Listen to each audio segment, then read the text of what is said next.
Okay, here we go. All right, I think we're live now.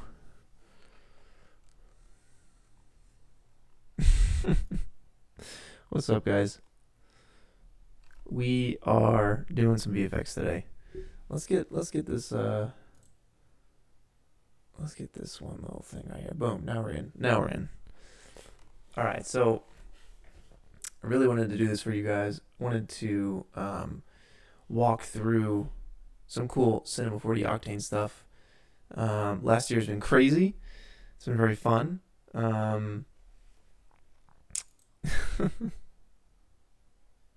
Sweet. Okay, now it's live. Yeah, let me know, guys. Let me know how this is going here, because doubled on audio. What about now? Appreciate your guys' help here. First time doing this live stream, so it might be a little janky, hot out the gates, but we'll get it right. I know we'll get it right.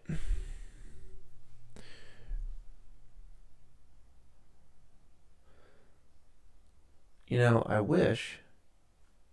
wish I could hear how I sound right now. I can't hear how I sound, so I have no idea. And it looks like we got like a 30-second delay here.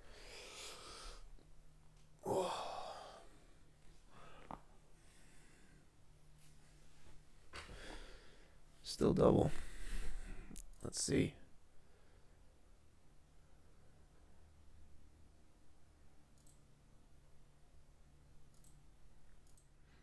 All right, what about now? How is this? Sounding better?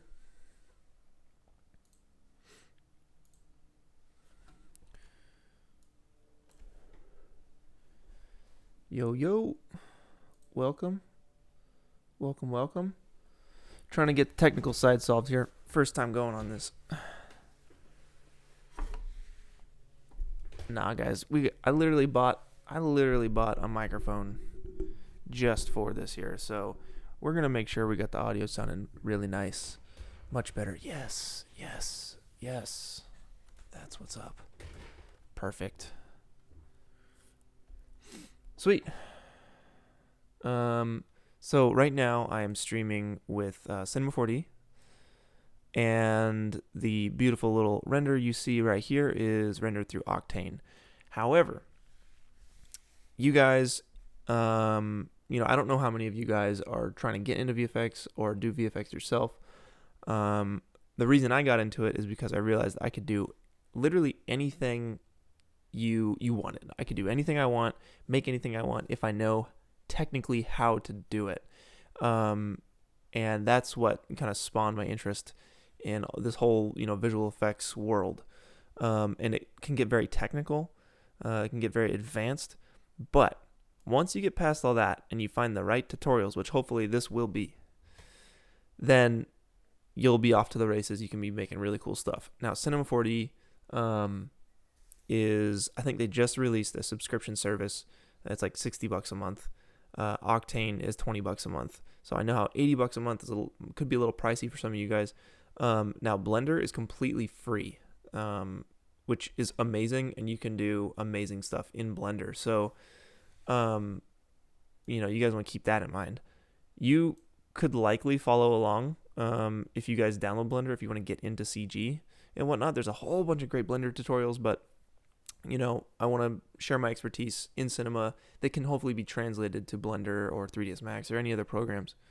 Because it's all just kind of like building block foundation stuff that I want to start with. And I do want to take requests from you guys to see what you guys want more of. But let's go through these comments here. What are you guys saying? So we fixed the audio. That's good. Am I coming to Scotland? Yes, at some point. Just went to Ireland last year. It was amazing. What software am I streaming on? I'm using OBS right now.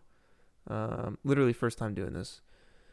You like Obi-Wan Kenobi likes watching editing videos because it makes you feel like you can do it. Totally. I know exactly what you mean. Christian, dude, what's up, Christian? Yo, everyone say hey, Christian. Christian from Corridor. Thanks for stopping by, dude. Let's see. 8 years ago, I started doing them because Freddie Wong and you guys, but I kind of lost interest. But but I've been watching VFX stuff recently and love it. I tried cinema once and my computer almost exploded. um, Blender. Good luck finding a job. Good luck using Blender in larger productions. It falls apart fast. Well, man, it might. I don't know. I've never used it, but I do know Ian Hubert is like a Blender master. Same for Peter France. He did the Spider-Man short on Corridor, and it's those guys are geniuses when it comes to Blender. So if you have any reason like I don't know about Blender, go take a look at those guys or Blender Guru. Um, Three amazing people with Blender, and they will prove to you that Blender is the greatest. Um, let's see. What happened to me at Rocket Jump? Ooh, that's a question. That's a personal question.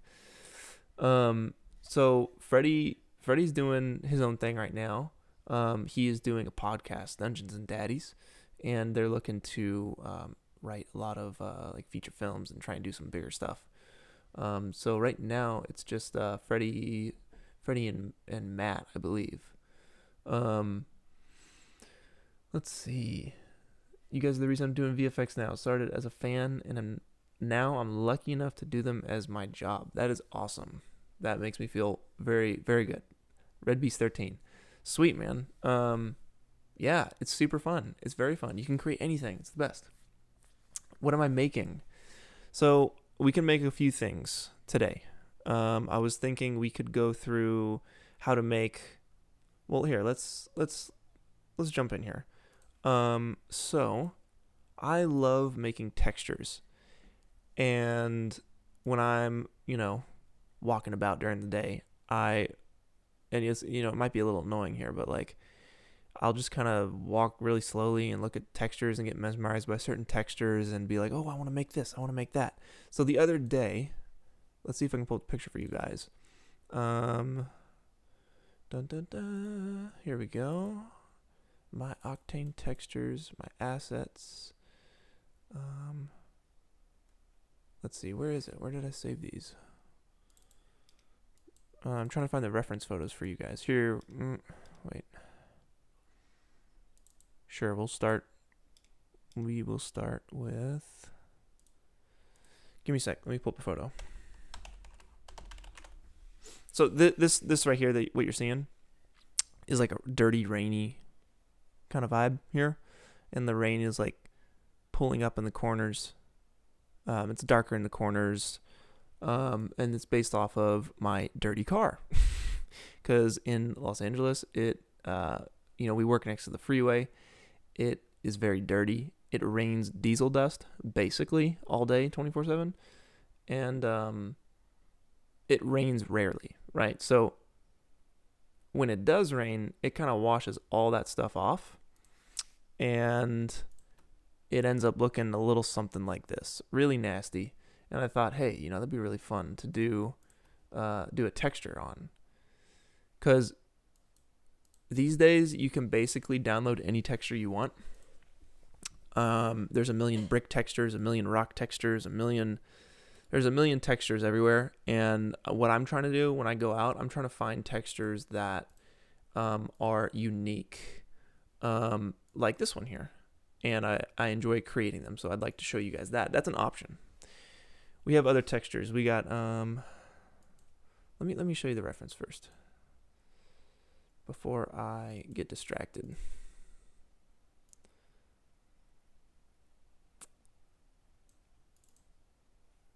That is the tiniest picture in the world. Okay.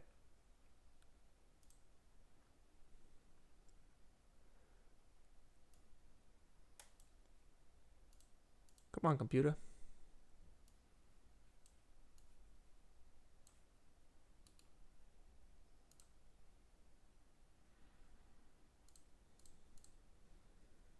Where are you at? Where are you at? Where are the pictures? Are they already on my desktop? I don't know where they are.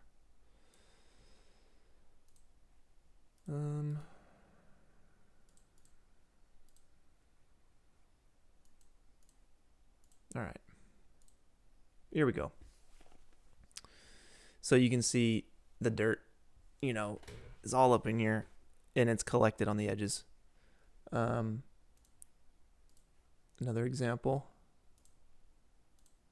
This one right here. You can see how the dirt kind of just like it catches the rain and it gets pushed down by the rain, and it just stays there and it sticks there. So that was the reference for this texture here. So we can break that down. Let me open up another one for you guys. Let's see. We got a cast iron texture. So recently for Christmas, my girlfriend got me a really nice cast iron, like Japanese teapot. And it's the kind of teapot that it holds, iron. And when you heat up hot water, when you boil water in this thing, you get these patterns like this, like these little like dried up pieces of water that pulls the iron out of the cast iron. And it's supposedly really good for you to have in your tea. I actually got some right here.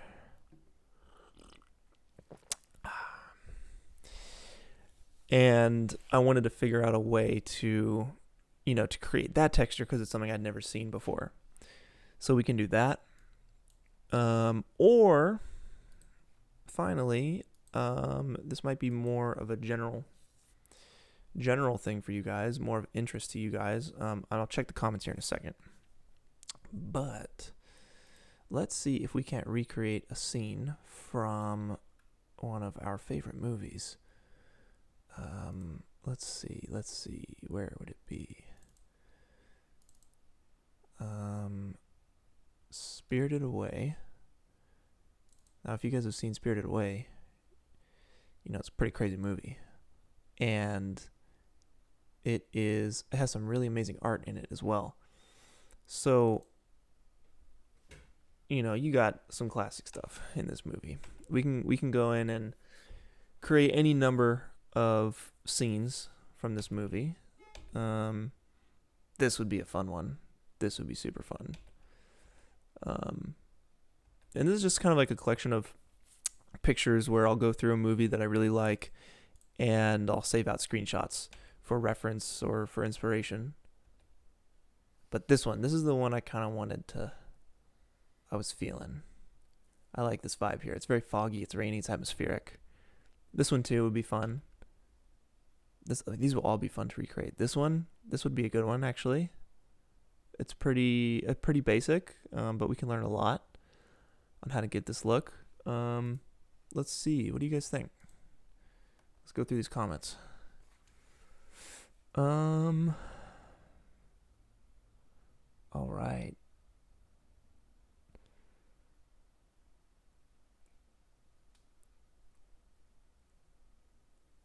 Let's see. Best place to learn cinema 4D VFX. Well, I should say right here. But since this is my first one, it might be a little janky. I learned through Grayscale Gorilla. Grayscale Gorilla, they're the best. Man, their tutorials are amazing. They're free. They do have a paid subscription service that you can subscribe to. But I learned a lot through Grayscale Gorilla. I learned a lot through David. Man, I get his last name mixed up all the time. David Aryev. It's like on his website, and he has like two W's or like two V's that make a W. It's difficult. Anyway, iDesign is another good one. These guys are incredible. They put out the best tutorials. Let's see what you guys are saying. Dabbling in VFX, but might come back. Hopefully we can get you back.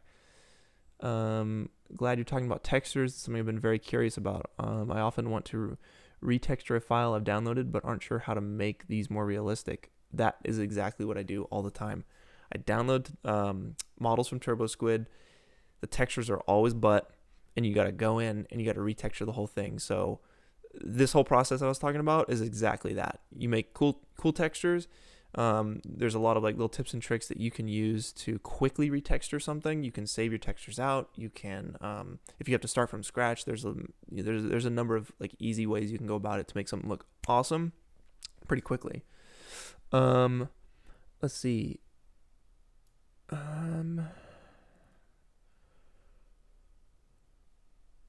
How is a 1070 Ti going to perform in C4D? Well, I have a GTX 1070, so great. I have one GTX 1070. My voice is looping. Hopefully that is just you. Yeah, no looping on my end. Awesome. Carbon Warfare 3, eventually. Yes, it will happen. Sci-fi. Stay tuned at some point.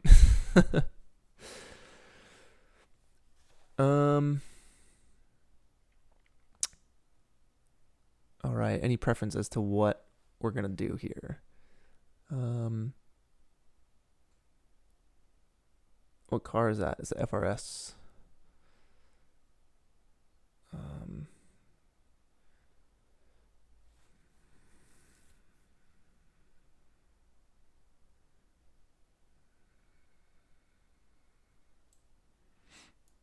Start from the bottom. You guys got a lot of comments. Thanks.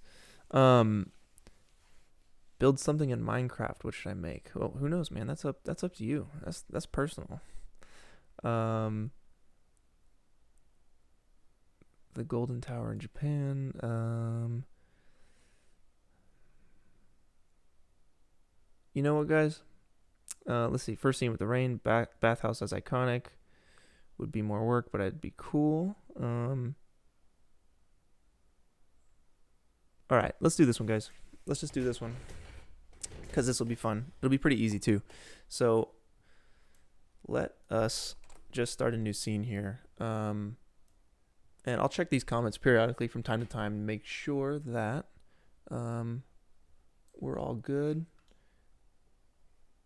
All right. Sweet. Okay.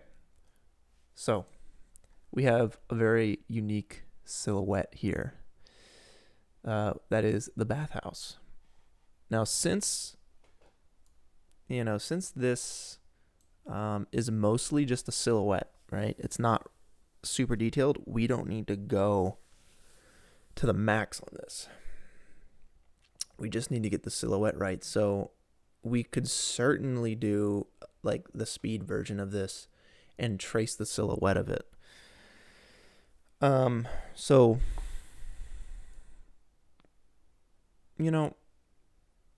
let's just model it out. Yeah, let's just model it out really quick. All right, so let's jump in.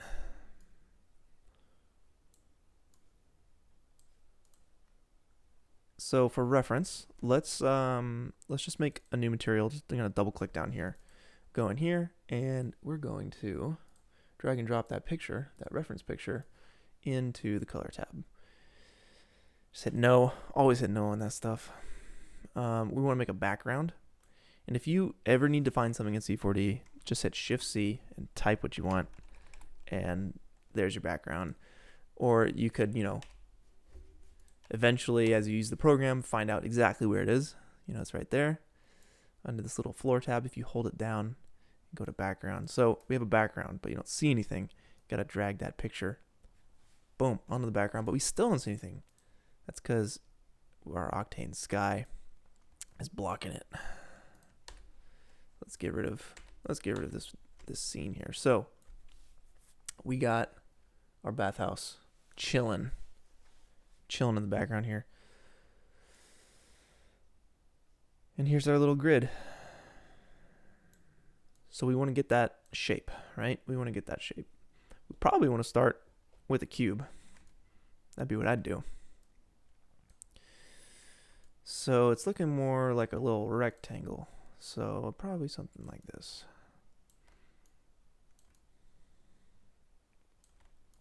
And it's kind of looks like you have this piece here, and then you got your Pizza Hut roof here. So I'll make this cube editable. Hit C, or you could just click this button up here, make editable. And no matter what program you guys are in, you're going to want to learn those shortcuts because they will save you time. Lots and lots and lots of time. Learn your shortcuts so you can get fast. So let's start shaping this thing out.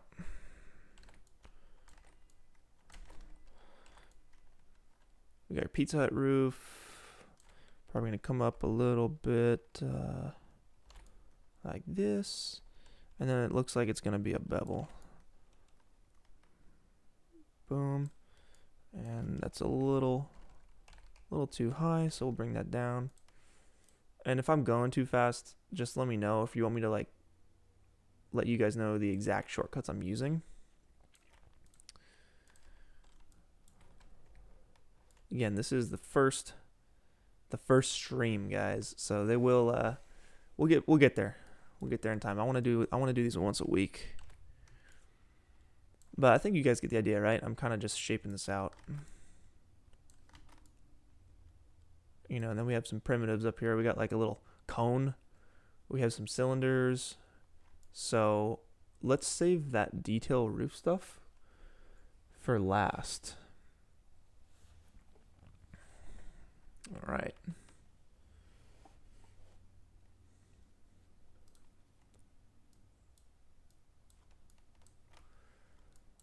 What else here? We got some stuff on the side, like some trees and whatnot. It looks like there's some trees there. We got trees over here. There's a bridge.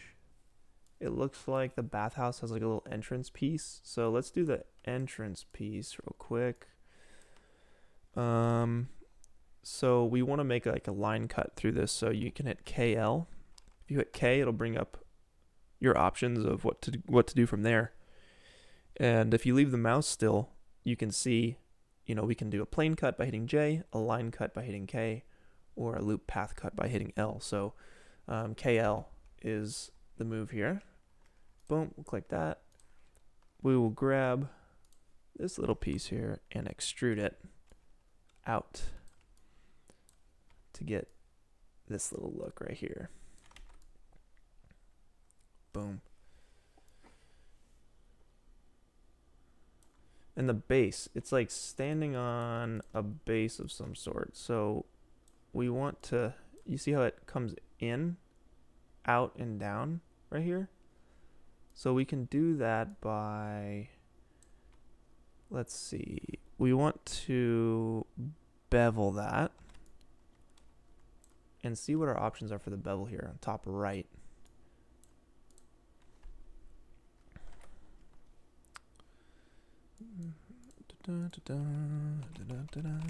Save the scene. Always save your scene. We'll get the lighting right in a second here. So subdivisions. Let's go like 5 subdivisions. And you see how it's kind of bowing out. We want it to bow in. So I would say that would be convex. Let's see. How would we do that? Fixed distance, radial, proportional, polygon extrusion. Is there a way? Oh, here we go. Check this out. Just figured this out just now. All right, so the shape of this bevel. Let's switch it to user, and it looks like we can just shape it ourselves here with these little points. So we want it to start, we want it to be something like, let's get rid of that, let's get rid of that. Let's take this guy down like that. All right, so that obviously looks horrible. So we don't want to do that.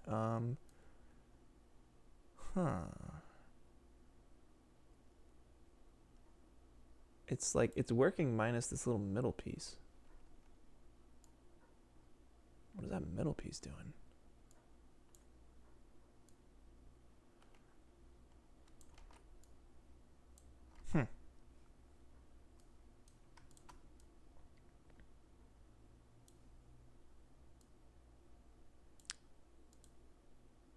Okay, that's a little closer. That's basically it. You know, minus that last. It's kind of looking a little funky right there. But for the sake of this tutorial, that shape is looking like that shape. So let us let's try one last thing.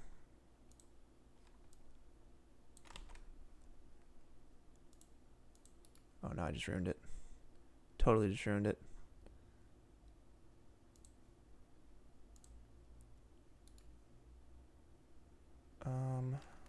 Let's see. We want to get those Bezier curves back. But how do we do that?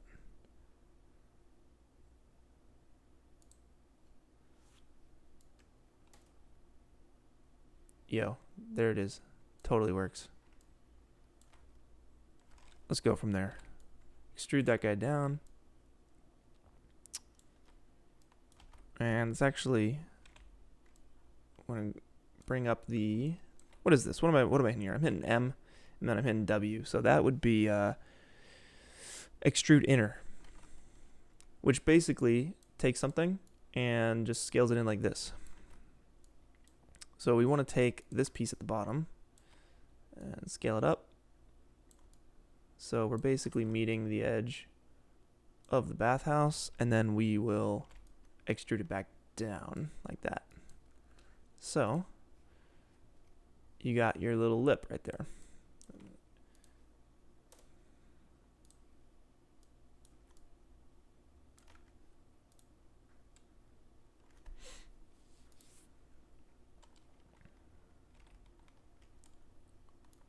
Boom. All right, let's go to these comments here. What are you guys talking about?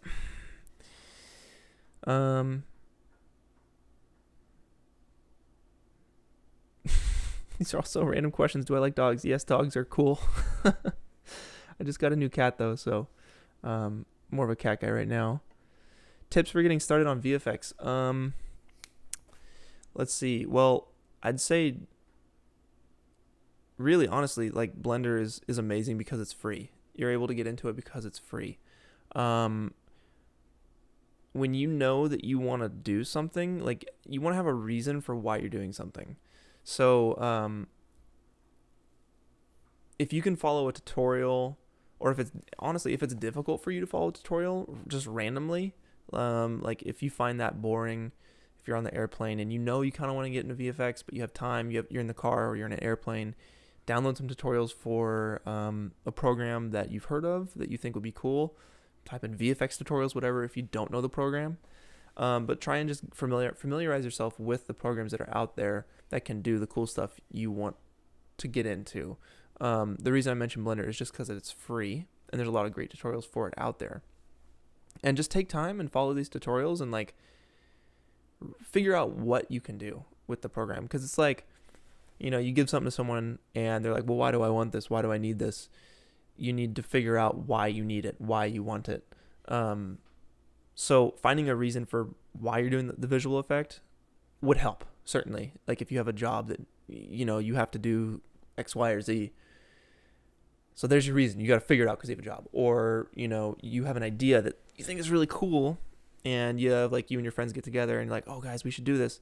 That's a reason right there, just out of pure hobby. Maybe you're just getting started. You're just like, you're in high school or something and you need some extra cash. Well, you'd grow your value. You would learn how to do something in a program like this and take on freelance jobs. That's the very first jobs I got were freelance jobs with After Effects. And then Cinema 4D was the next one. But there's a whole bunch more stuff. You know, there's a whole lot more stuff. Just learn as much as you can and make it fun for yourself. Make it fun.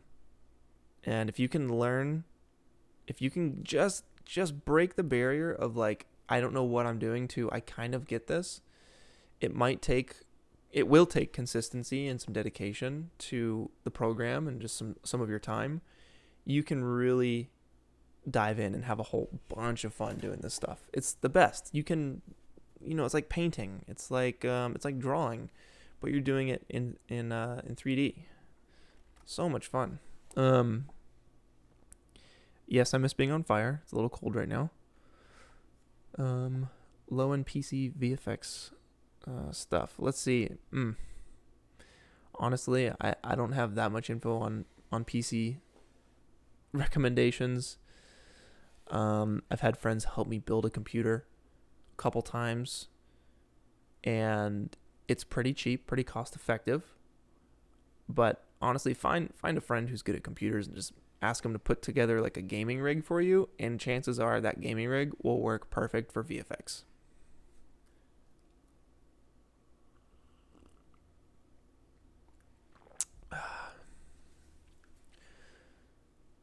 Let's see.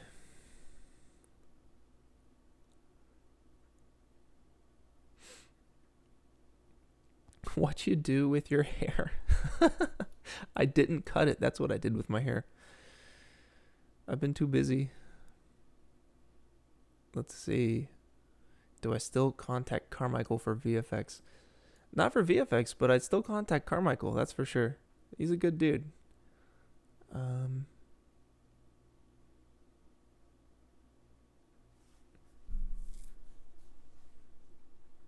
I really appreciate you guys stopping by for the stream here. There's a lot to catch up on. So last year, right around Thanksgiving time, I came out with a website. If you guys have never seen the website, this is it. So I do photography is one of my many hobbies, and I over the years I have put together a portfolio of all my travel photography. My friend Jan got me into film photography, so I started messing around with film. This is Jan right here. This is Jan right here as well. And I was like, you know what? I think it's time to make a website for my photography, because there's a lot of it at this point, and I've been to enough places that like I have a decent body of work, and it's something that once I make this website, I will have forever, and all of my travel experiences or street photography, there'll be a place for all that stuff to live. So yeah, check this out. So if you go to collections, you can see the photos from Japan or Ireland, and this Ireland is all film photography. Shanghai is digital. Los Angeles is a mix. California coast is film. Newfoundland is film. Bali is digital, but it's actually really sweet. Let me show you the Japan stuff.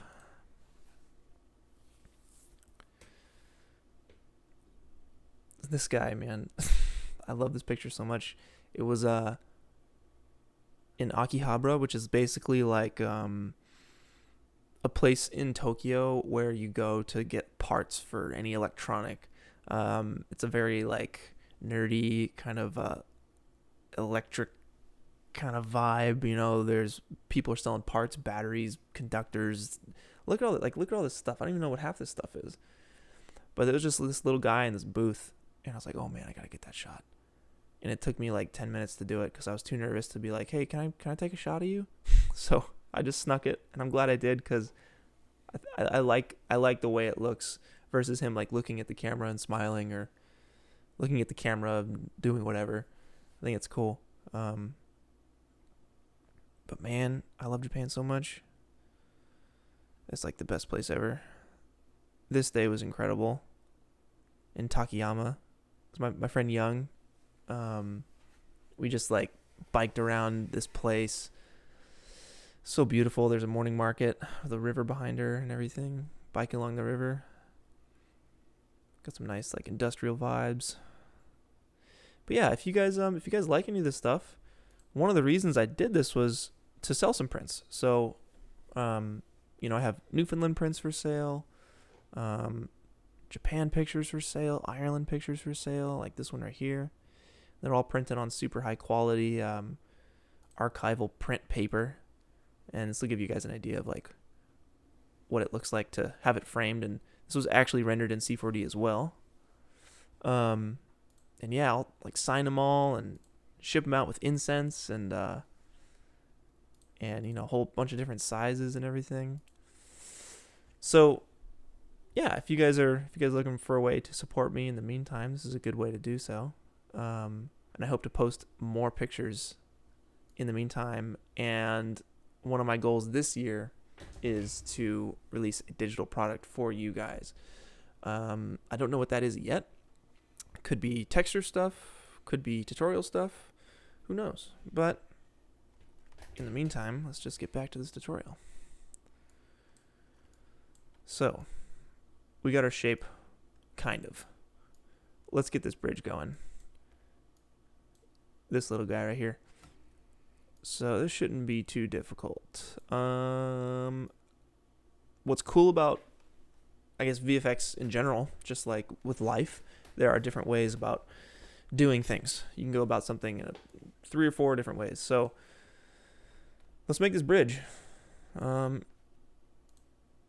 I'll show you a couple different ways. So basically, the bridge is probably looking something like that. And why is it so thick? Because I'm going to take out this little piece right here with a cylinder. And it's called a boolean. I don't know why. Sounds weird, but that's just what it's called. So you can kind of get the idea of what I'm going for here. Scale this guy up. Squish it down a little bit. And we're going to take out that chunk right there. That looks about right. So this is a technically, what are these called? They're not effectors. They're like they are things to manipulate your model and help you create some crazy stuff that you don't normally get from primitives. And primitives are like your square, your sphere, your cylinder, your cone, and whatnot. So we made a bool object, and basically it works like an order system. So basically you have your bridge, which is your cube. So A minus B equals C, and there's your bridge. Another way of doing that, another way of getting your bridge would be to do something like this, where you have your cube, and probably scale it down like that. And we're going to want to subdivide this thing this way, a whole bunch. And if you make that editable, you should be able to take the ends of this thing. Let's drag this out. You should be able to take the ends of this thing, and this might be a little janky. This is probably the janky way of doing this. And you're going to want to move them down. And I think you guys can kind of get what I'm going for. And this is probably the longer manual way of doing this. You can go over here, and with the move tool selected, you can do what's called a soft selection. And if you enable that, you can see, okay, the stuff in yellow is really going to move, but the stuff that's more on the blue side is not going to move. And the reason it's not looking like a bridge right now is because it's set to linear.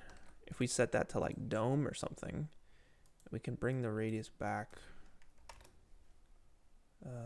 Let's do, I don't know, let's keep it at 100, but bring the strength down to like 30.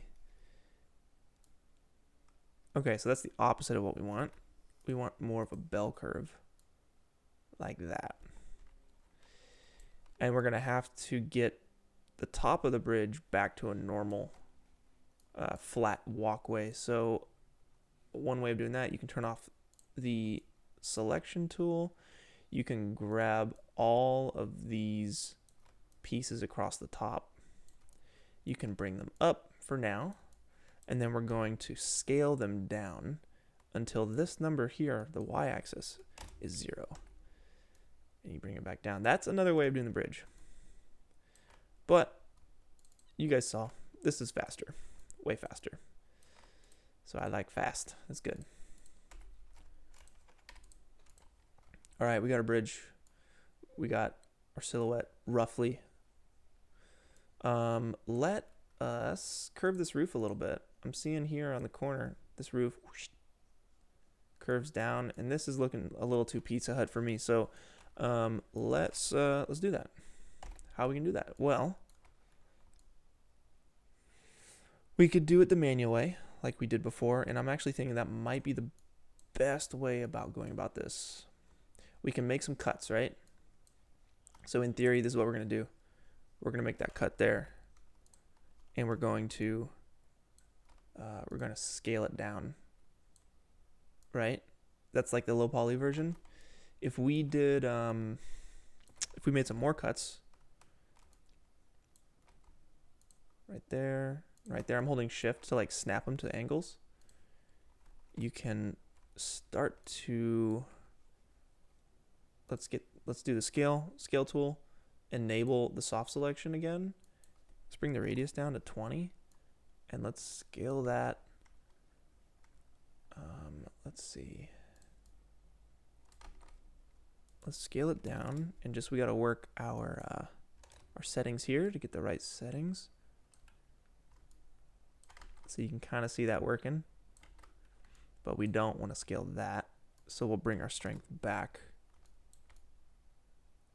And it's still doing it. It's still like bringing that in there. So I think what I'll do is just do the manual version of this without the soft selection. Let's move it down. And then let's take the other two rings and bring them down. And then you can see we have a curved roof here. We did it manually, and that's okay. Sometimes you gotta do it manually. Go back for the middle one. Scale it down a little bit more. Cool. Looking good. And lastly, the last like main thing, three things actually. So you have these little spires. We'll do those real quick. We have some trees here, and we have some trees and some like mountainous stuff here. Let's do the spires first. So right off the bat, I'm seeing a little cone there. That's gonna be the easiest thing in the world because it is a primitive. We'll spawn a cone. We'll bring it up. It looks like it could be circular. It could be more polygonal. So instead of 36 rotational segments, we can do 4 rotational segments. Let's just do that. Save on some polygons here. Because at the end of the day, that's one of the things chomping away at your RAM, chopping away at your computer juice. Bring this guy down. And, oh, here's a good tip. This is a tip that drove me crazy for the longest time. So we have the cone connected to the roof right here, right? And we want to scale it down, but it's not scaling from the bottom. It's only scaling from the middle because the little gizmo is in the middle. We want to bring the gizmo down to the bottom. How do you do that? Well, first you're going to have to make it editable. You can't do anything until you make it editable. As far as I know, there might be another way to do it. So you can hit C on your keyboard, or you can hit this button over to the top left. I'll hit C because remember those shortcuts. They will save you time. You're not seeing your gizmo because you're on the line mode. We want to go to object mode up here. There you go. So now we're dealing with this guy. We want this gizmo to be down at the bottom. A couple ways of doing this. You know, just like in life, there's a whole bunch of different ways about going about things. Let's see. So I'm hitting S on the keyboard to snap my view to the object I have selected. So I hit S, boom, brings me right up to this cone here. This tool right here, enable axis. And if you hover over stuff, it'll show you the shortcut. So I'm seeing L. Boom, I'm gonna hit L. Now, instead of moving the object, it's gonna move the axis. Sweet. So we can manually move it down to the bottom like that. Hit L again to get back to object mode. And now when we scale it, it scales from the bottom. But instead of eyeballing it, if you really need to get it exact, a new tip I learned from, let's see, it was at DMA LA.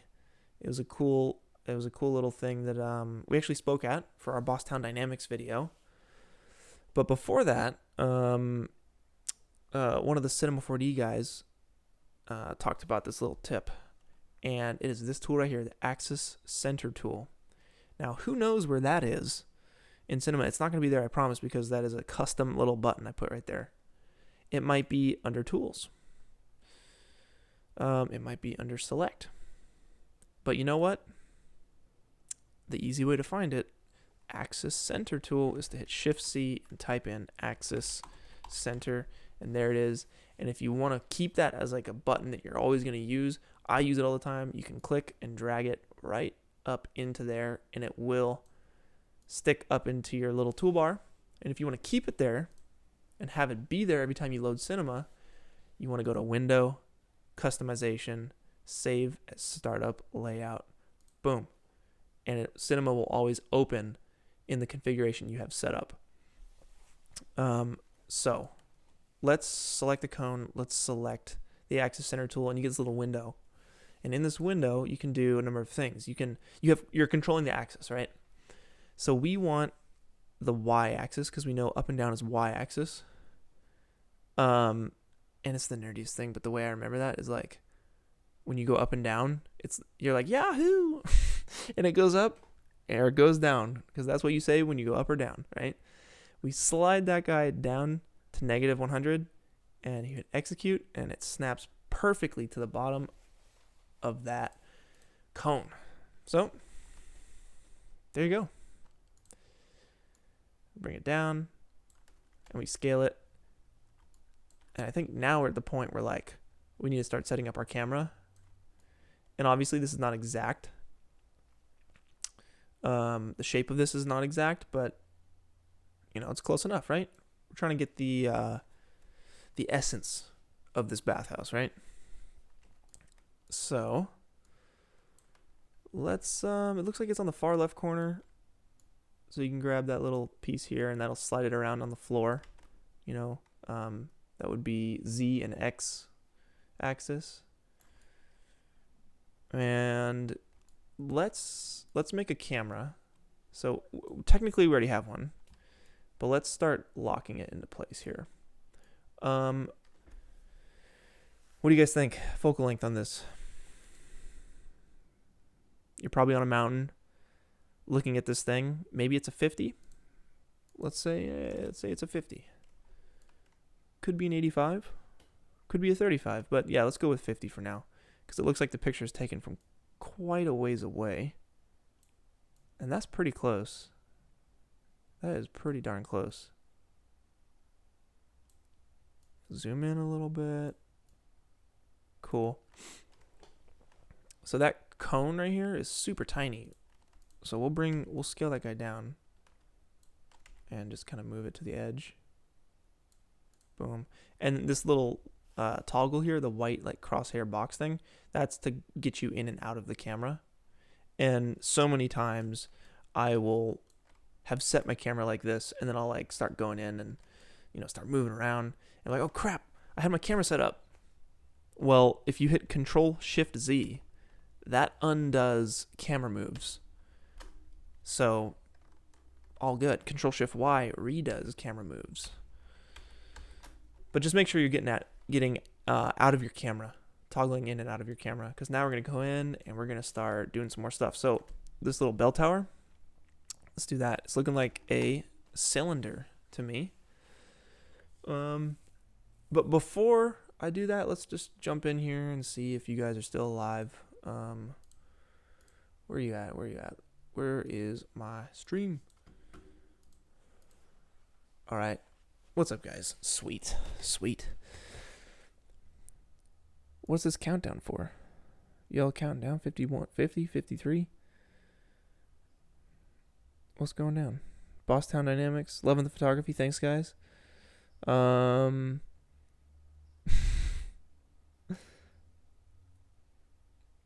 Yeah, you guys forgot I had a channel. I know, I hadn't posted this thing in so long. It's been a very long time. And I'm really excited to do this more often. I will literally just come home and texture for fun, so why not share the information to you guys? And I hope next time I do this, maybe it'll be Saturday, maybe it'll be Sunday, we'll get on a schedule so that you guys can start counting on these things. You guys can be following along in Cinema, or if you have Blender, we can open that up and we can figure it out together. I'll be in Cinema, you'll be in Blender, and we'll be doing some texturing stuff or modeling stuff, and this could be our time to spend together to learn and focus on 3D stuff. I think that could be really cool. Sweet. Yeah, glad you guys are enjoying this. And in the future, you know, hope to have some like cool music going on here, maybe some ambient music, some peaceful music. Do you guys have any questions? Any requests? Any questions whatsoever? We can do like work questions, life questions, hobby questions, or if you have questions on specific things you would like for me to discuss, so we can do After Effects stuff, we can do Cinema 4D stuff, we can learn Substance Designer together. Substance Designer is crazy. It's like you can make any texture from noise maps, which are just black and white maps that you push and pull geometry with. I've always wanted to get into that. We can learn that together. Yeah, ask away, guys. Ask away. I'm going to be doing this little spire while you guys ask some questions.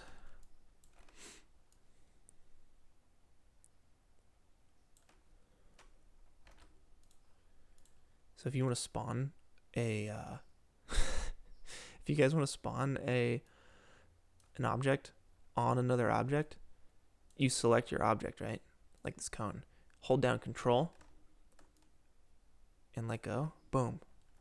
It's spawned on there because I know I want it to be on the roof. So might as well spawn it next to something that's on the roof. It's like right there, right? Yeah. That's fine. Let's make that editable.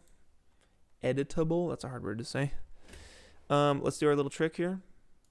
Bring the axis down to the bottom so we have more control over this thing. Because at the end of the day, you're just trying to get control over your pixels, right? You want to push and pull those things. So it's doing some funky like chess piece business, right? It looks like a little pawn piece. So I'm going to scale this down to the size of this tiny little, the smallest part of this tower. And then I'm going to push out the geometry for the remainder of the stuff. So let's move this guy up. And for whatever reason with cylinders, watch this. You come in here. You do your loop selection, right? You want to scale it up. You want to extrude it. Just kidding. You want to extrude inner. And it's working. It's working properly. Sweet. Never mind. Let's keep going with this thing. We scale it out. We extrude it. Oh my goodness. We extrude it up. And then we get a little bell action on this guy. Let's extrude it up to the top. So you see I'm here. I'm on this little lip. I'm going to extrude inner again. Right? Because it comes in. I'm looking at this piece right here. You got to get that eagle eye. Boom, boom, boom. And then scale it way up.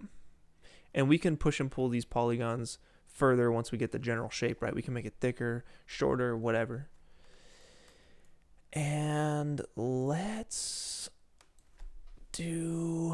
see, how are we going to get this shape? Let's try something. Let's bevel this piece, right? So we have our bevel again. And remember this little graph right here? Let's mess with this. So for whatever reason, whatever reason, it's giving this little top hat thing here. Why is that happening? Sometimes you guys just gotta mess with these settings. I don't know why that's happening. Oh, maybe that's why. Oh, it's because I see. Yeah, it's because this top piece is being extruded or beveled to the point where it's just had too much, and it's imploding on itself. That's why. You know what happens? It happens. Let's get down here. Let's get down to this guy, round. All right, so round makes it kind of look like a bullet. And that is looking close. Honestly, I think we can say that is fine. Let's give it 10 more.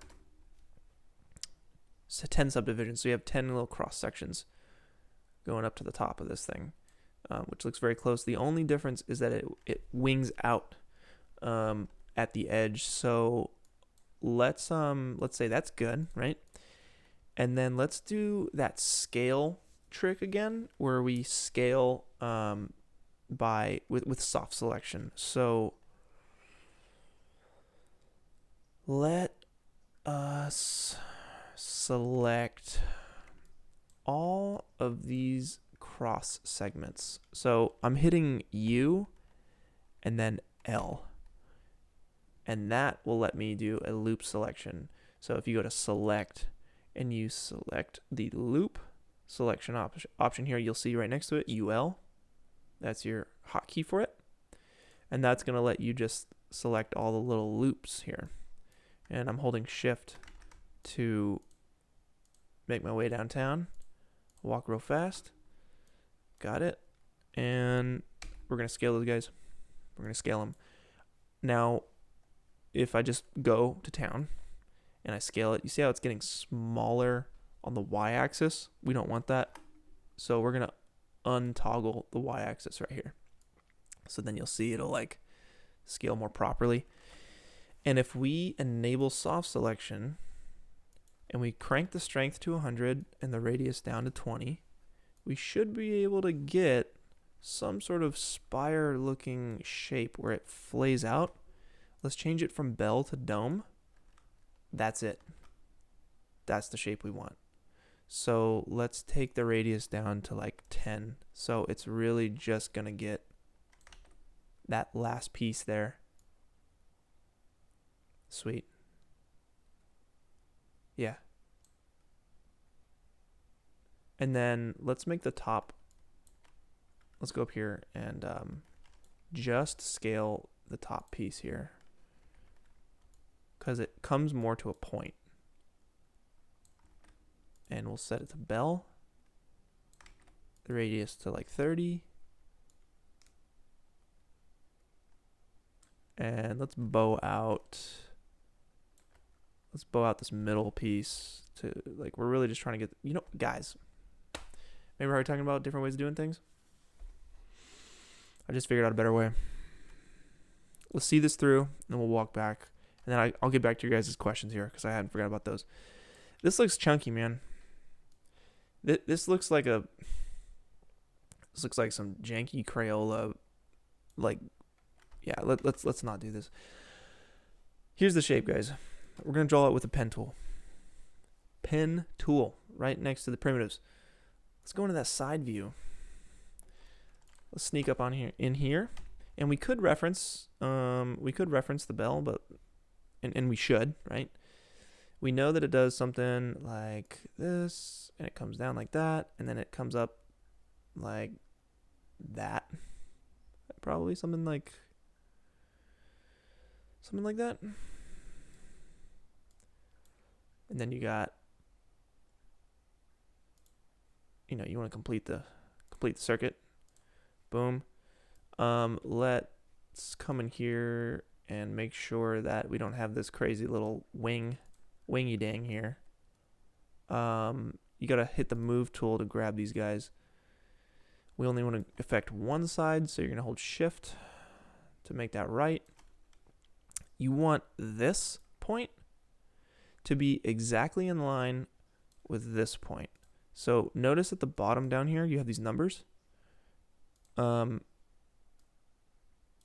will notice that the x-axis on the red, or it's saying it's Z, is this number here. We can literally just copy this number, select that, paste that number, and now we know they're stacked perfectly on top of each other, because you'll see, we'll do this in a second. And then this point right here, you want this point to be exactly the same on the y-axis as this point right here. You want a 90-degree angle. Perfect.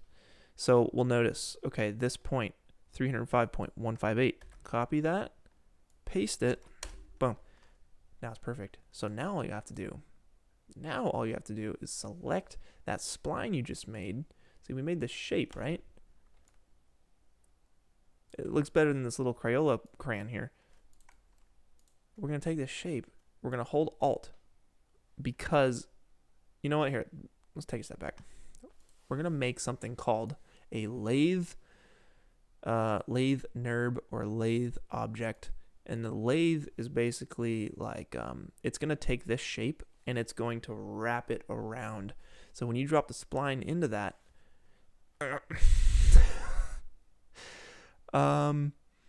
interesting. I know why. It's because it needs to work from the center of like the world. So basically, you know, you have your spline, this point right here, you want to just center that up 0, 0, 0. So you'll come down, let's see. Yeah, you see how it's wrapping it around. Here, give me 2 shakes here.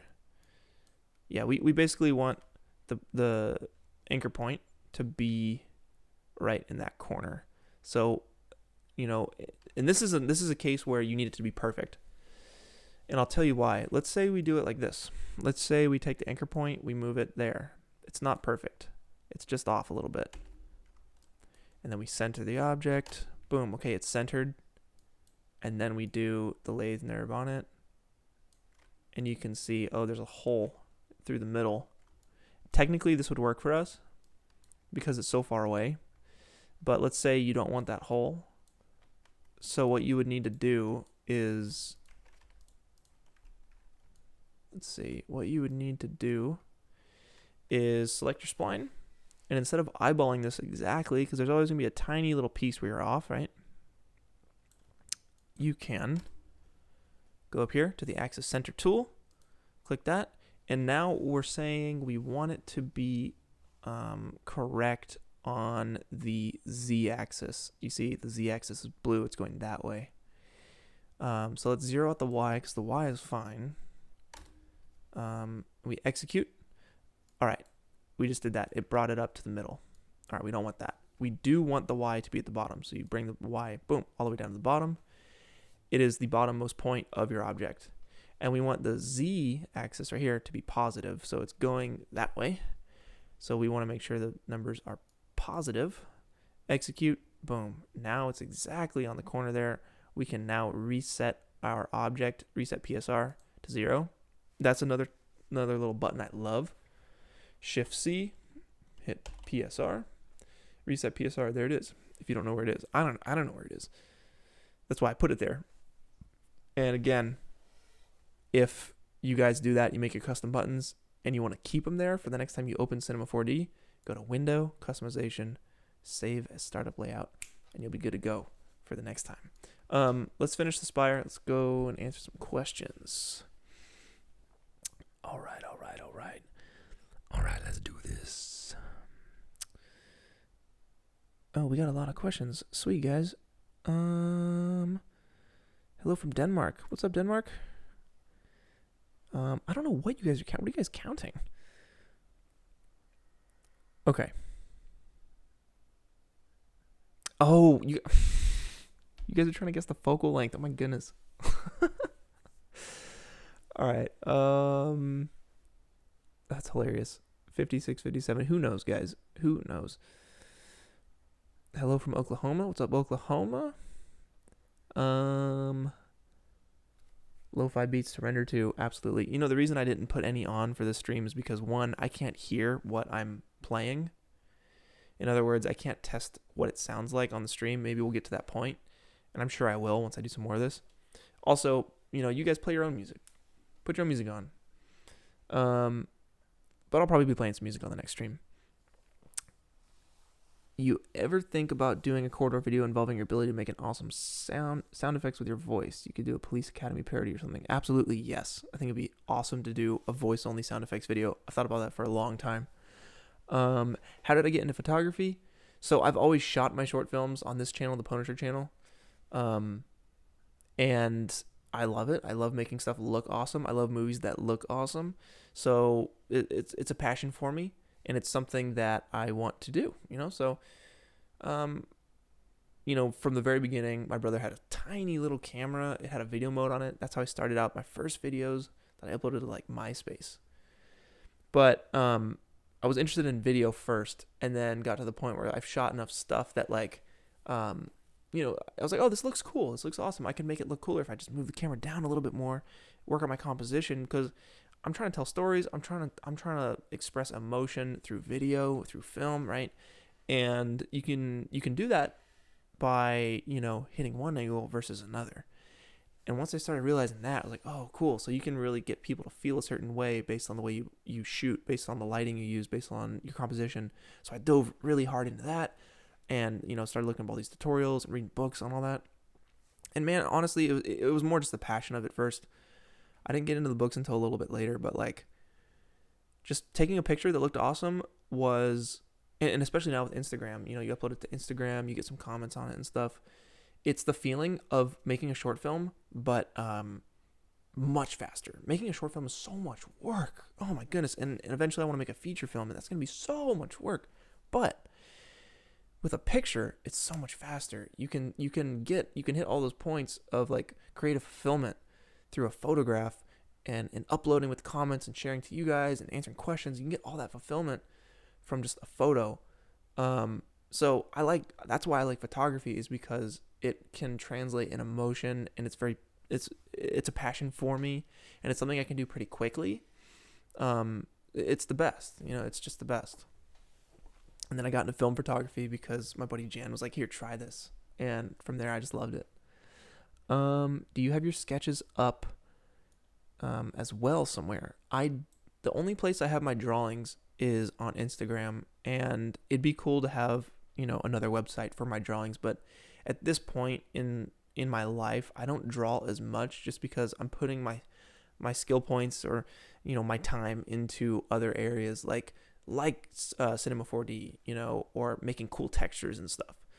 So it's really just about how I'm spending my time. And right now that is CG work, a lot of VFX and whatnot. You guys know I have a full-time job at Corridor Digital, so that's basically most of my time right there, But yeah, I still love, you guys know a huge part of Corridor Digital is the VFX side and the technical side. So I got to stay brushed up on that. And sometimes if you want to excel and get better, you may not have time to learn at work. You'll be fortunate if you're in a situation where you can push yourself to the next level at work, because that's not efficient, right? I remember the first shot I did in Cinema 4D was for the Primtech videos. Here, I'll pull it up for you guys real quick, and I'll show you how long it took me to do one shot.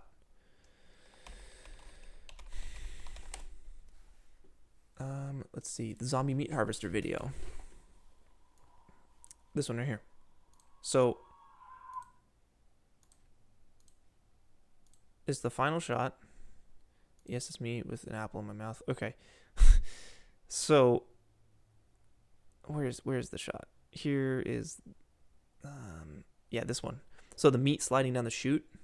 This was the first shot I did in C4D after like 6 years of not using it. And now, oh my goodness, that shot would probably take me like an hour maybe. The rendering time might take more than the time it would take to like do the shot. But it took me a week to do this shot. It took me so long. I literally didn't have time to save my composition, my After Effects shot. I think I rendered the shot and left for the airport. It was so crunched on time. And, a lot of jobs, like, it's awesome because Corridor, we're all about experimenting and figuring out like the best way to do stuff and getting on top of the craft, right? And that's not possible unless you spend time to get better. And at a lot of jobs, it might be seen, oh, you're wasting time. You're not being as productive as possible. You don't know how to do something. Well, we hired you for the things you know how to do, not the things you don't know how to do. So why are you wasting time learning like this? I get it to an extent, right? But it's not like that at Corridor. So it's awesome. It's the best. And they let me figure this out 1 week for this one shot. The point I'm trying to make is it wouldn't have been possible if I didn't look up tutorials beforehand. I still had to look up tutorials while I was doing this shot for that week, but it was only possible because I was watching tutorials in my free time. Grayscale Gorilla tutorials, right? Um, and you just have to invest the time. Just like with anything, you have to invest the time to get better at something consistently. And that's the only reason I'm here, flowing through this program to show you guys stuff, is because I invested the time to learn the thing. Got to make the time. No matter what it is, workout, eating healthy, learning a new program, got to invest the time. So like I was saying about sketches, I don't have time. I don't have the time to invest in the sketches right now, but I'll always be drawing. For sure, always be drawing. I'll always be rendering. I'll always be making stuff. I'll always be directing. I'll always be shooting. So you guys can count on that. Oh, Alessandro, what's up, dude? Alessandro, been so long, man. Alessandro is a very, very talented VFX artist. He worked on Metal Gear Solid Philanthropy. If you guys don't know what that is, look it up. It's amazing. Do ASMR VFX stream. Could be interesting. How's work been? Work's been awesome. Been learning a lot. Been challenged. So that's always good. Got to be challenged. It's a real treat coming into the office and having things. You're not doing the same thing every day, right? You come into the office, you play a video game for Node, or you go airsoft for Node. Oh, now today I'm working on rendering and creating a realistic robot. The other day I'm writing. The next day, you're one wheeling to lunch and having a good time. Like it's awesome. So I love it there. It's amazing. Let's see. Someone's looking for the website URL. Yo, it's noisegrainandlight.com. Boom. Noisegrainandlight.com. Got the photography there. Scroll through it. Go to the little contact page. Guys, look how serious this picture is. Look how serious that is. I'm taking myself so seriously in this one. But yeah, leave a little contact right here. Throw in your name and email. Leave me a message. Let me know that you're here from the stream. Got the Instagram there. Got the store. Got the collections. And I got plans for this website this year. So I'm very, very excited to be continuing this. I want to put out a VFX website as well this year. So big plans. Good times. What else we got, guys? Tips on how to learn 3D modeling and animation. Find the program you want to use, whether it be Blender, Cinema 4D, 3ds Max. I highly recommend Cinema 4D. I'm using it now. Blender's awesome because it's free. Between those two, you'll be set. Google tutorials that you want to see for those programs, or leave a comment here asking for tutorials. I'll make a tutorial for you guys. That's the whole point of this thing. Once a week, the whole year. Let's go. Then follow the tutorial. Follow along in the tutorial. If you have the program pulled up, be following along, and see that you'll soon realize that you can create something awesome pretty quickly, and that is very satisfying. Start a little Instagram account. You guys know Beeple, right? Beeple has posted to Instagram every single day for the last 12 years, hasn't missed a day, and it's been Cinema 4D. It's all just Cinema 4D stuff, and he used it as a way to just practice and, repetition, consistency, because that's the stuff that's going to make you better. Consistency and repetition. Use Instagram to post your stuff every day. It's called Everyday Renders, and there's a lot of people doing it, and if you are consistent with it, you will get so much better. It took me like, let's say, a year of consistent work with Cinema 4D, and I felt like I was just flying through the program. It's the best. It's not gonna take you that long, but just hop in. It's fun. What else? Other questions. When the next time Corridor or yourself will be in Minnesota? The snow beckons you all. Oh my goodness, guys. I loved Minnesota when I was out there with Corridor. I love me some snow. But I don't know. Who knows? I'm sure we'll be out there again at some point. Can you call out the keys you're using? No joke. I'm working on a rooftop shot for my movie. This is perfect help. Yes, I will definitely hit the hotkeys as I continue this Spirited Away Castle. With Corridor Digital acquiring Node, will we see you in more videos over there? You're hilarious in Spyfall. Thanks, dude. Zoranzato, appreciate it, dude. Yeah, for sure. I've already been in more Node episodes this year than I've been in probably the last quarter of last year. So absolutely. Turn on limit. You talking about the audio limit? Like a compressor? So it doesn't get too loud or too quiet? Chris Schmidt. Wait a second. Chris Schmidt. You mean like Rocket Lasso Chris Schmidt? Like former Grayscale Gorilla Maestro Chris Schmidt? No, it can't be. But if it is, oh my god, what an honor. Thank you. He's here, guys. Maybe. I don't know if it's the same Chris Schmidt. Good afternoon. Konbanwa. Konnichiwa. I've been taking Japanese class. No cyber hats allowed. Cyber hats. Let's see. VFX Schlong. Okay, guys. Now we're getting to some Spire. You guys talking about that Spire? Okay. Dang, you guys are leaving a lot of comments. I appreciate you guys. There's so many questions to answer here. What influenced me to move over to working at Corridor? Man, I love those guys. I think we have a lot of creative crossover, and I have a lot to learn there. So it to me seemed like a very good experience or a good opportunity to go over there and learn as much as I can and up my VFX game. Now this year I'm in the process of upping my writing game, because at the end of the day, man, writing is the hardest thing for me. Directing I have a lot more experience with. I'm a lot more comfortable directing, but when it comes to writing, it's very difficult. You're not going to have a good story without a good script. And you need actors to bring it to the next level. So I'm working on my writing this year. Hi from Australia. I hope you guys are still not on fire. I heard it's rough over there. I hope you guys are all right. I hope to visit there one day. What else? Ragdoll physics. Okay.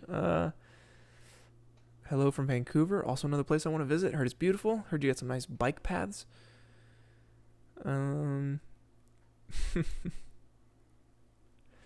Okay, if you could summarize what your specialty is with Cinema 4D and VFX, what would it be? I love making things look as photoreal as possible. So I'd say photorealism would be my specialty with After Effects and Cinema 4D. I love texturing in Cinema 4D. Is one of my favorite things ever, is texturing. Making things look real and lighting it. And, using all of the VFX know-how to bring that into a live action plate. A lot of people just use Cinema 4D and render what they have out of Cinema 4D, and it's like amazing. Like Toy Story is a good example. Not that they use Cinema 4D, but like they're not combining, Woody or Buzz Lightyear with live action plates. That's what you would be doing if you were doing Transformers, right? So I'd say my specialty is making things look photoreal in cinema and combining it, compositing it with live action plates and After Effects. I'm finally back where I've been, dude. I have been working. I was at Rocket Jump. I was doing freelance. And now I'm at Corridor, and it feels so nice to be back on this channel and like putting, because it's here, it's like it's an established channel, and I want to be putting more love into it. So, it wouldn't make sense not to, and I kind of got stuck in the sense that all the shorts that I posted on this channel, they were so big, and like I got to a point where it's like I can't go any bigger with the resources I have, so it stopped me from making tutorials. Not tutorials. It stopped me from making short films. Because I felt like I had to go bigger and better, and if the next video wasn't as big or as better than the last, it would be seen as not as good.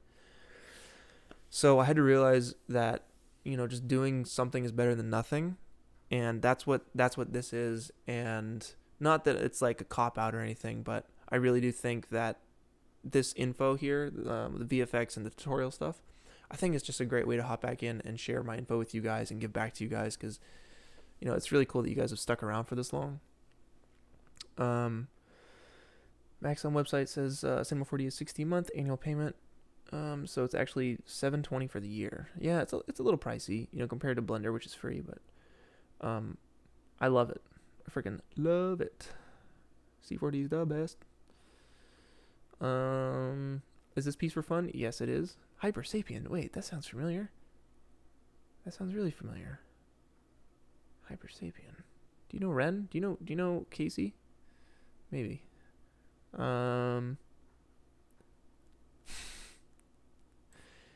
Did we find out if Chris Schmidt is the real Chris Schmidt?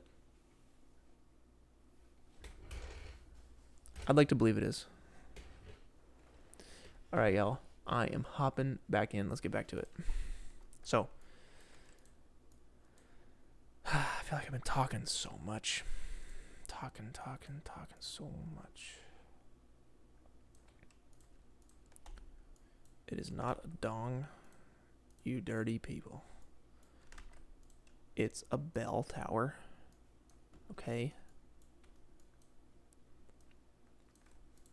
That might be more of a dong. Okay, we'll get rid of that.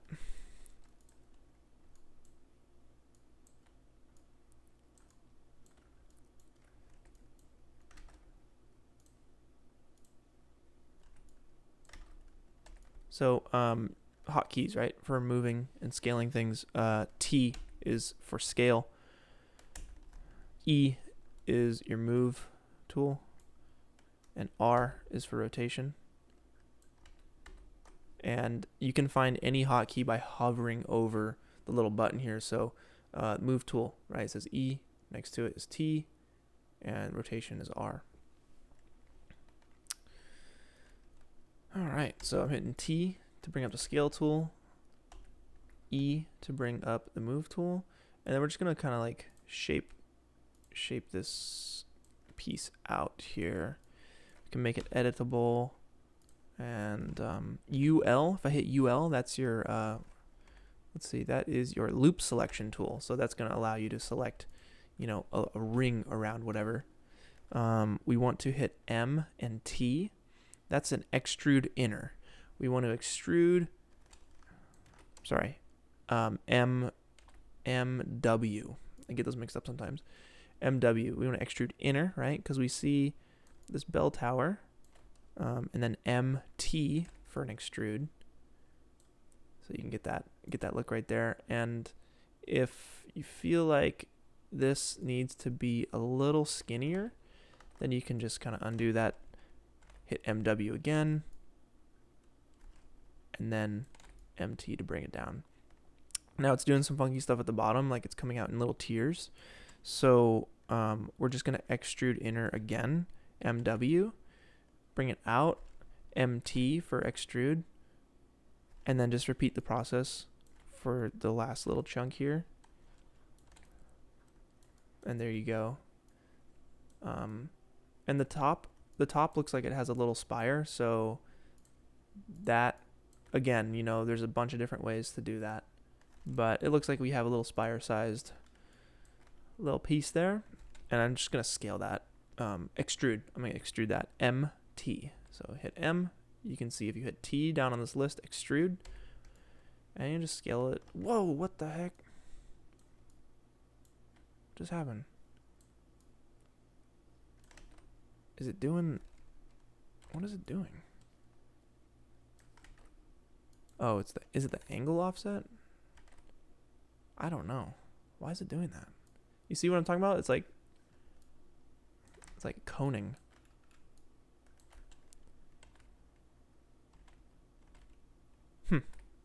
Weird. Well, I'm gonna scale it a little bit, and then I'm just gonna straight up cheat and move it. And there you go. So we're at the point now where we want to start getting into the lighting. So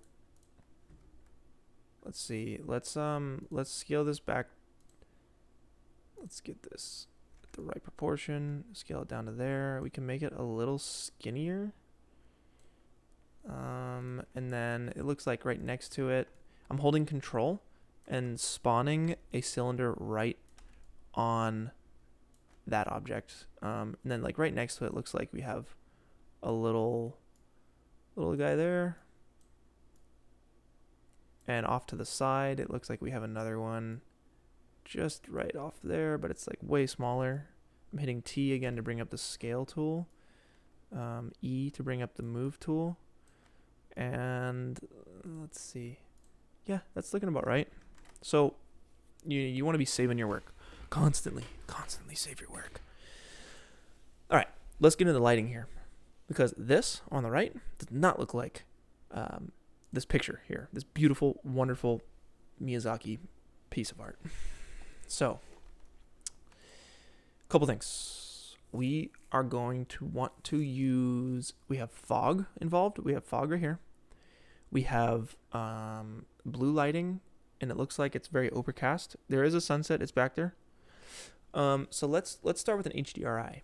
Now, since I'm using Octane, Octane has all of its own, and for those of you guys who don't know, Octane is a renderer, and it's up against Arnold, and it's up against Redshift.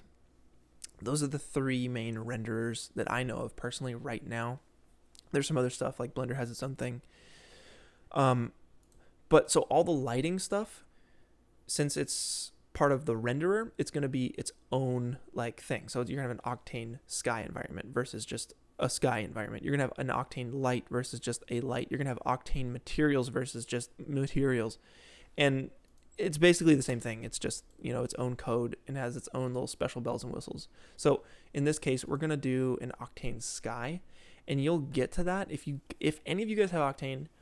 Honestly, I doubt any of you guys have C4D or Octane in this chat right now, but if you do, just shout it out real quick. Let's see.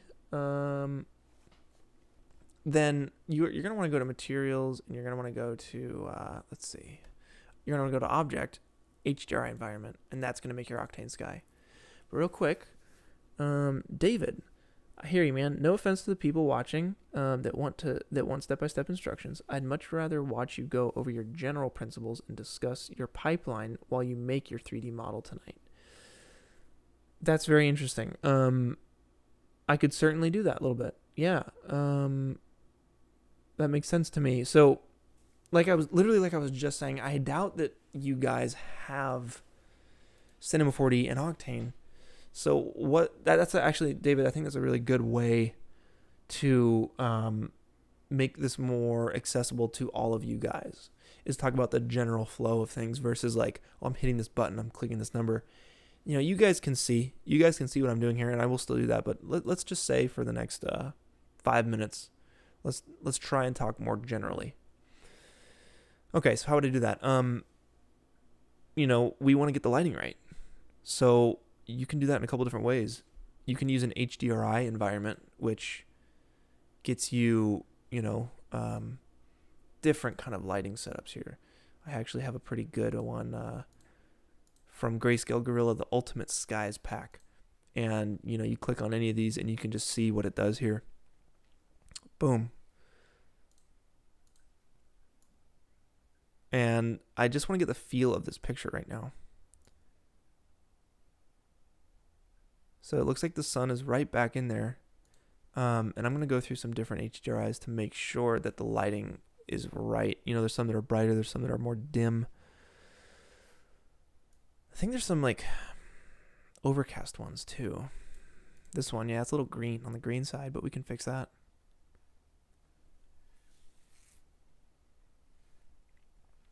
Ooh, that's looking a little spooky.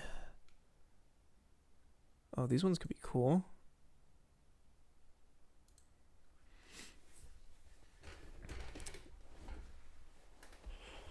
Yeah, my goal for you guys would be to like have you recreate this kind of stuff in your own programs.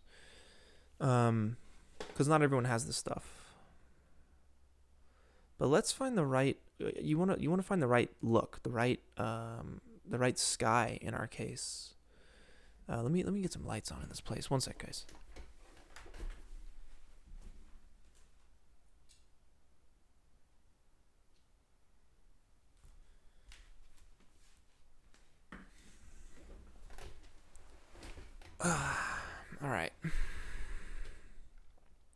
So we can always change this lighting at any point, but it'll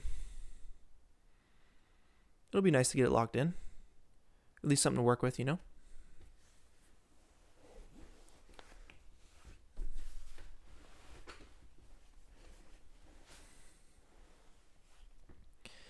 Let's go with this. Yeah, let's try this image right now. So it looks to me like this picture.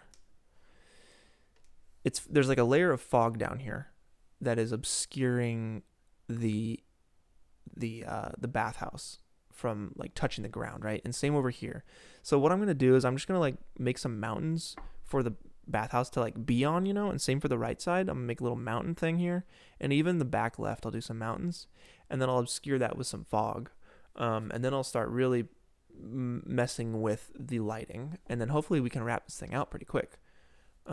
So let's make a little mountain, and Cinema 4D has a really cool landscape thing here, which allows you to make some sweet mountains and stuff. So that'll be a way for us to, boom, to start hiding this mountain. And I'm looking at the bottom right here. You can see the silhouette we're getting is pretty cool. Yeah, that's looking pretty cool. And then I'm gonna just control drag it out, and scale it up a little bit, and just try and connect it to this bridge here. And it really, as long as it looks good in the silhouette, you'll be okay. It doesn't actually have to connect. So we're just trying to get a nice result on the silhouette versus a polygon accurate kind of thing, you know? Whoa, there goes my daylight thing. It's gonna start wigging out, switching between daylight and... Let's disable flux for a second here. And then let's go to, let's push these mountains back in the back and just make a little bit of something back here just for some perspective.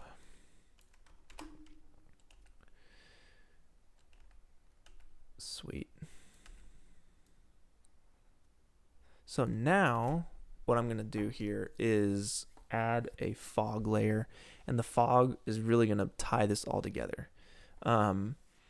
So hopefully, okay, this is when my computer starts chugging.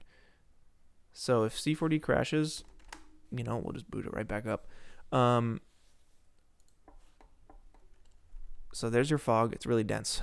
We need to spread it out over this whole region here. So let's first turn it down real quick because it's about to get intense. We don't want it to blow out our system here. So we'll scale that up. You can hide it from the renderer, which is what I'm going to do. And you're only going to be able to see it in the viewport here. And it is a lower fog, so it's something like that. Yeah, that's going to be sweet. Yeah, that's going to be awesome. Let's see what this looks like. Those mountains in the back. We'll see what it's gonna look like here. Let's turn it on and hope it doesn't explode. All right, yeah, not bad at all. So this is looking really dark. Basically, with Cinema, you just have to tweak these settings here. If you go to medium and you click this image, let's just bring the density down to like 1. And we can actually set it to like a cloud, I think, fog medium, or no, cloud 1. Yeah. And that gives it a bit of definition, as you guys can see there.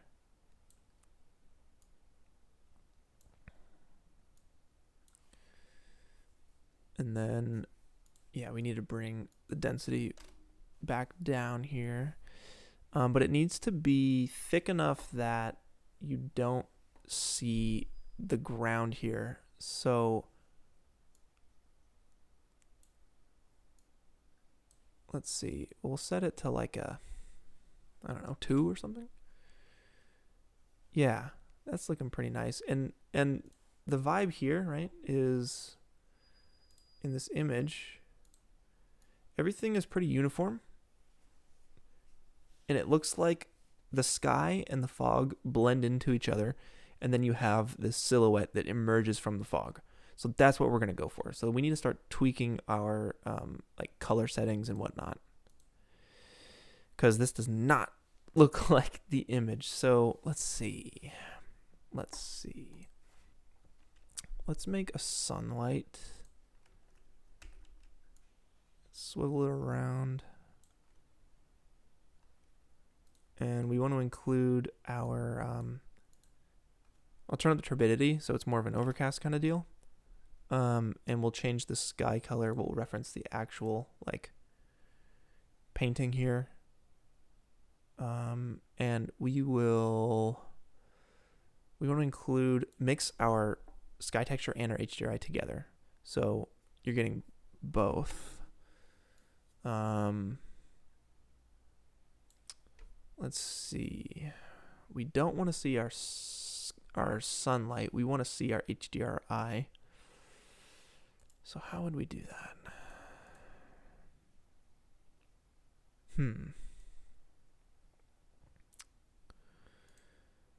We could set our background, the Octane background, to visible environment.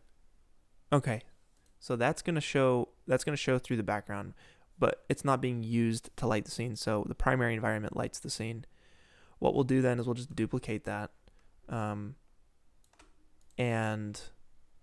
we'll set the other one to visible environment,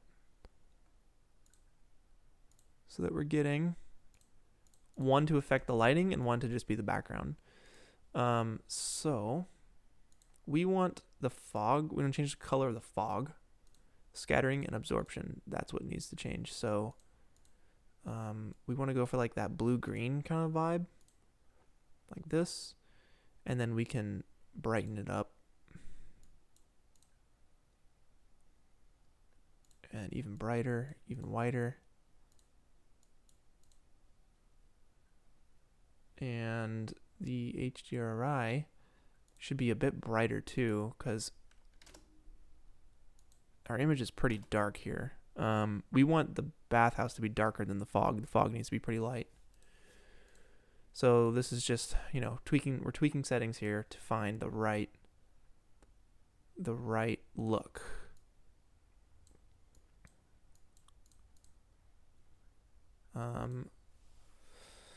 So let's see here.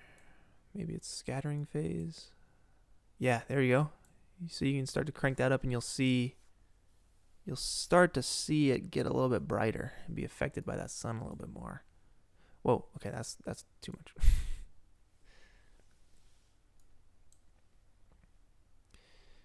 And I think on top of this, I'm going to do like a general layer of fog above this lower lying fog here. And then let's just, for the sake of this look here, let's make a material for the bathhouse. And we'll make it like a, well, let's reference the actual photo. So let's make it the color of the photo there. And we'll drop it on, let's group, okay, so organization is key, right? We're going to want to group all of the geometry that makes up this bathhouse scene together. So we have all these pieces that aren't the camera or the HDRI that make up this thing. And we're just going to want to group those together and throw the texture on it. So it's looking a little darker, which is nice. But we still need to bring up the general atmosphere of the shot. We can do that a couple ways. But I think the first thing I'm going to do, let's name this to like ground fog. And let's duplicate it. And we're going to make a like top fog for up here. And this fog will be a lot more like see-through. And this will start to give us the feeling that it's pretty foggy.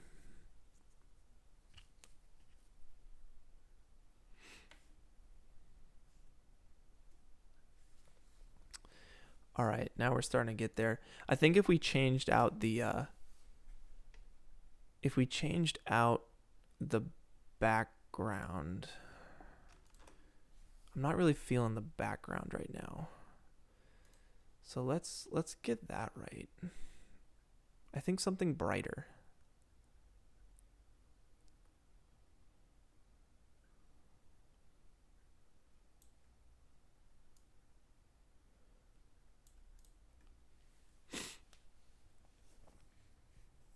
So at this point, ooh, okay.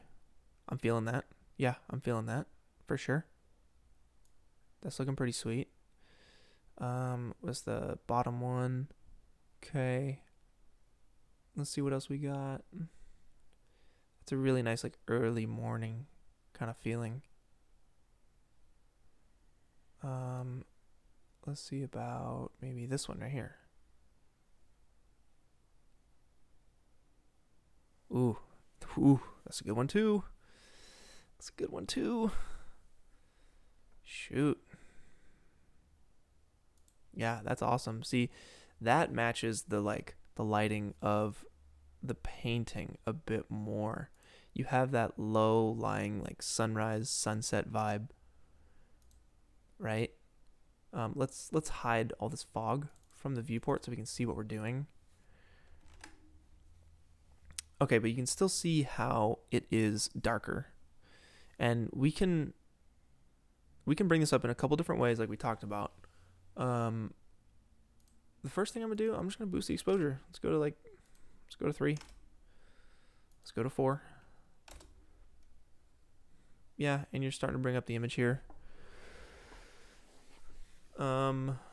Specifically with Octane, you do want to adjust the let's see, where's my settings here? Should be the GI clamp. Yeah, GI clamp is at 1. You see, we're seeing the little like speckles here. And with Octane specifically, you can bring down the what is it? There's a slider, hot pixel removal. Yeah, we can bring that down. And with fog, you get that. It's very render intensive.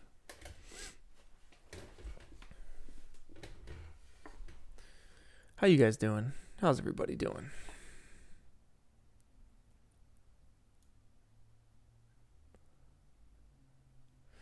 Would a VDB look better than regular fog? Well, I guess a VDB file is, to my knowledge, a file that is basically like a volume file. So you can get like a cloud versus like a blanketed straight piece of fog. So in this case, a VDB would look a little bit better, which is kind of what we're using because we changed it from a just fog to a cloud 1, the cloud 1 button basically, and that gives it a bit more texture. Just like in the image, you can see how, you can see the little individual puffs and whatnot. So yeah, VDB would work better than general fog, but fog always works just pretty much as well. What else is going on? Heck yeah, dude. Get to it. Dino, make that castle in the sky. Do I make mood boards before I begin a project? So it really depends on what I'm doing. Like I'd say generally no, I don't, but I will have a reference. I will have some sort of reference as to what I'm trying to recreate or trying to get the feeling of. So in a sense it's a mood board, but it's just like a mood photo, right? It's just one. References help me a lot. Especially if you're trying to texture something, reference the real life thing. Always reference the real life stuff, because for me, I'm trying to get that photoreal look, and it's not going to look photoreal if you don't reference something photoreal. always, always, always when you're doing VFX or when you're doing any sort of art, reference the real thing. Um, it just helps and it gets you to the next level. There's a lot of tiny details that you'll miss if you don't reference the real thing. And we could go and we could reference like what, a foggy castle looks like, but for this case, I'm trying to recreate this image, and for me, that's enough, right? This looks beautiful enough. Um, but we're still not there, right? It has this painterly look, and that's something that you're gonna get in Photoshop. But I want to get my colors right. It has this bright look to it, and um, it's very soft. It's your contrast doesn't push too hard. It is generally bright, and your sky does transition into your fog. So I want to see if I can focus on that right now, transitioning my sky into my fog. So that's pretty tough, I think, with this background. I think I can change the color of my fog. I think that's what I need to do, is work on that. So let me just jump in here and start messing with that.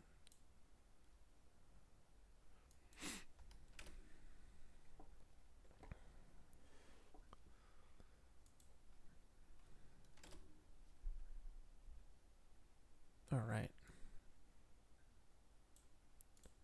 So I get these mixed up, the scattering and the absorption. But I do know that it brings color into account. So if let's just say I set both of these to the color of, say, like this fog right here. It looks really dark, and that is certainly not what we're going for. So let's say I made one of them white. What would that look like? If I bring that up, okay, so that doesn't make it brighter, it just kind of makes it more desaturated. So let's take a step back and see where we can go from here. Let's change the other one. Let's change the other one to a brighter blue. Okay, okay, that does not look good.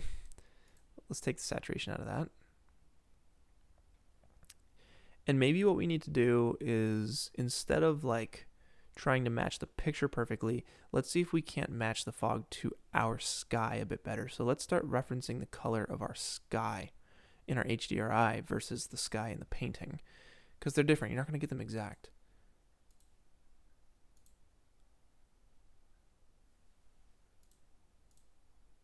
We'll get both of these. Okay, so that's really intense.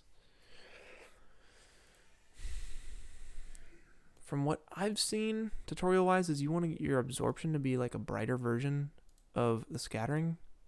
So I know this is might be pretty boring for you guys at this point, but we do need to get this right if we want to continue, because that is this is the feeling of the image.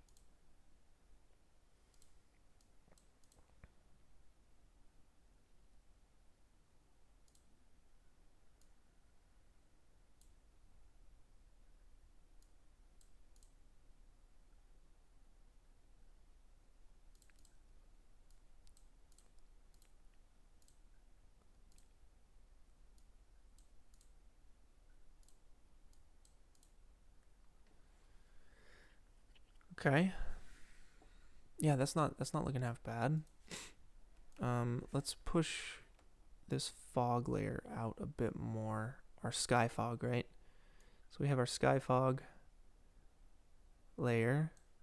We'll bring that down a little bit and see if we can't blend the sky with the fog a bit more. So that's what our sky fog is doing.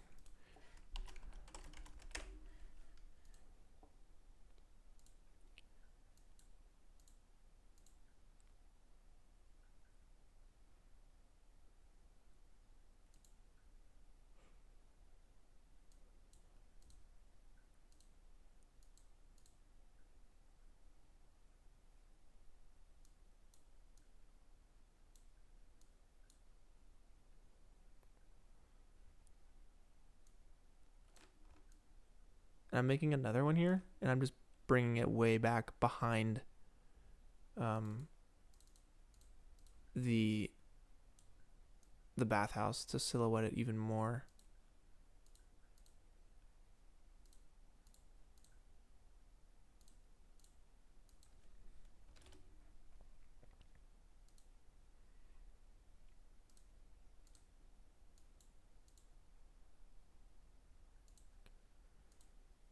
So it's pretty intense.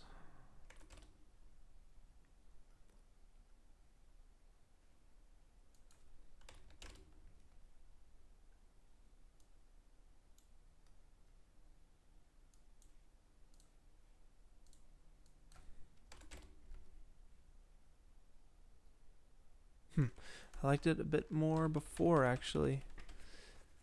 So this is tough. Yeah, this is just like trial and error, trying to tweak these settings.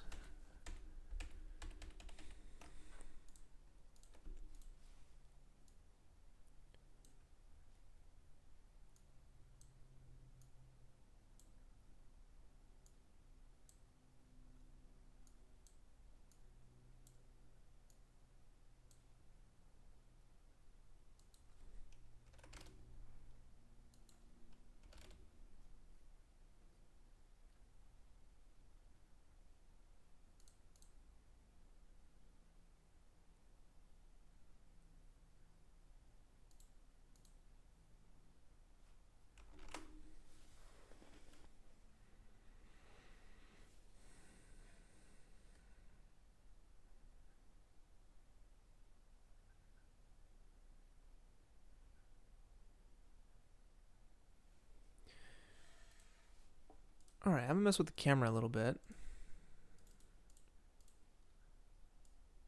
I love throwing a little vignette on there, but it doesn't feel right. Let's see if we can't tweak some of our LUTs here. See if we can't find something that feels nice.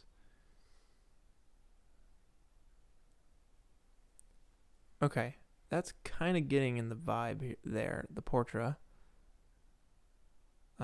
Let's adjust the contrast a little bit. So like take the 2.2 down to like a 1.8 or something. 1.5. And then we can check the white point. So it's a very turquoise kind of feeling. Now I think you go opposite of turquoise. So the opposite of turquoise is like, I don't know, magenta, I guess. And you get more of a kind of a green blue. If we want blue, we go yellow. Let's see. No, yellow's magenta, so magenta. This is tough. Something, let's see. So it's a blue-green we're trying to go for, and you want to go the opposite. So let's start with blue. We want to go the opposite of blue, which is yellow. And if you make it yellow, it'll turn blue. But that looks magenta to me. But I am colorblind. So let's see.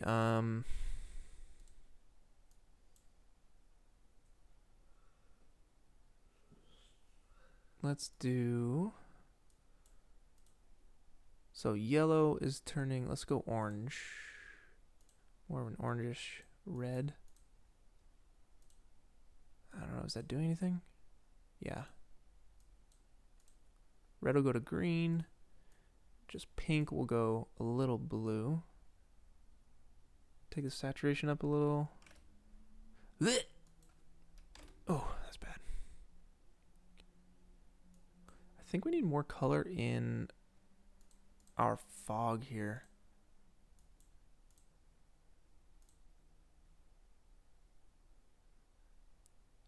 So it's definitely like this turquoise kind of look.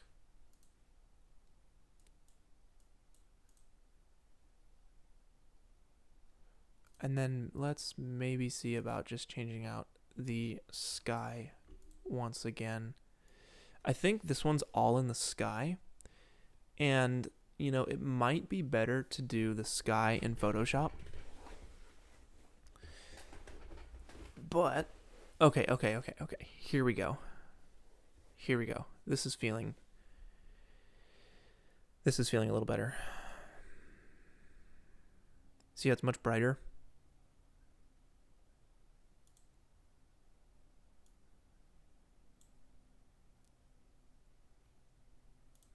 let's work with this. So we want the overall color.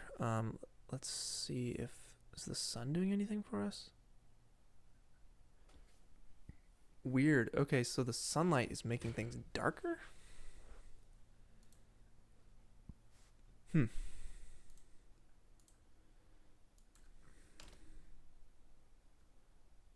Okay, this is looking pretty cool.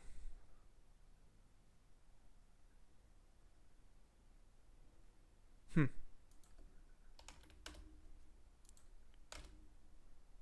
Whoa.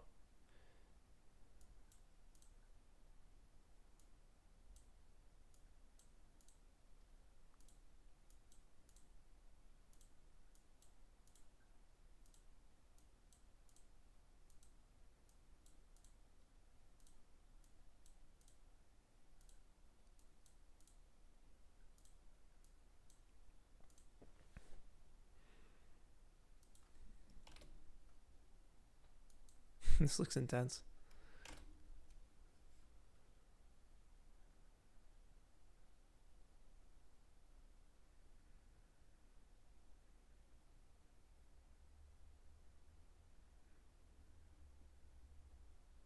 Oh my goodness, it is Chris Schmidt.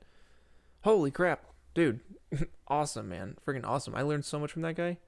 So many dynamics, how to do like gravity and dynamic setups that you have like a tank with that rolls on its treads and goes over rocks and stuff, like a bunch of crazy awesome stuff with dynamics and gravity in Cinema 48. Chris Schmidt, man, that's awesome. Thanks for stopping by, dude. I'm just trying to do a little Studio Ghibli render here, man. Trying to get that vibe right, trying to get the feeling right. So I think I like it with the sunlight. Let's just crank the size of this thing. Whoa. Whoa, that looks crazy. What the heck? What did we do?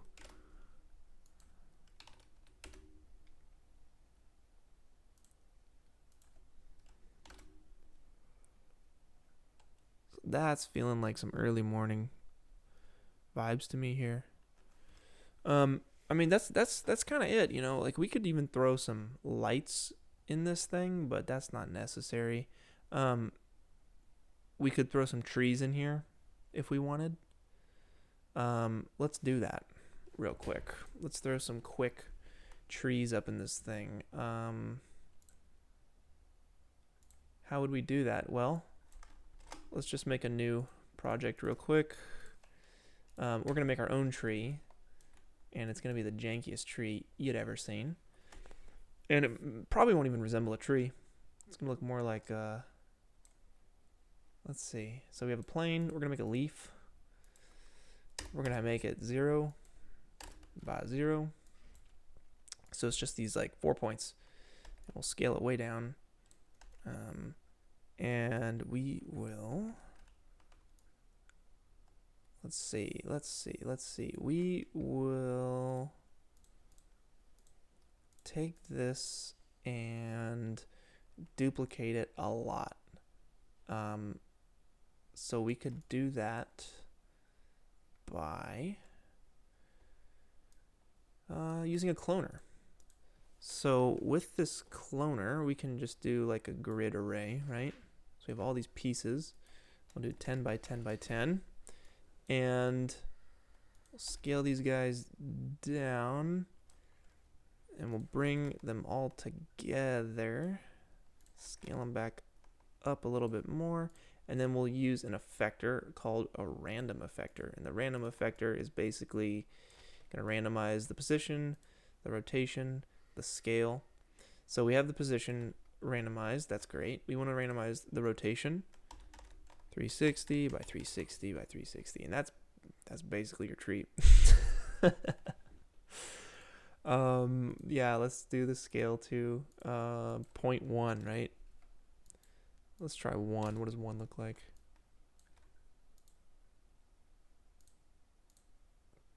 Sure. It's so far away, like you're not even gonna be able to tell. we'll group all this stuff. We'll copy it over into our other, where are we at?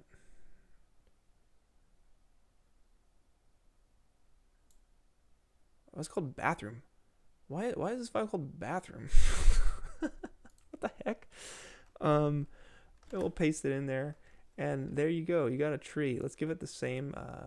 Let's give it the same material, and let us place it right.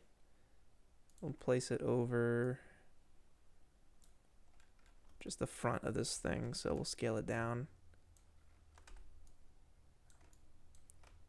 And you got the tree there.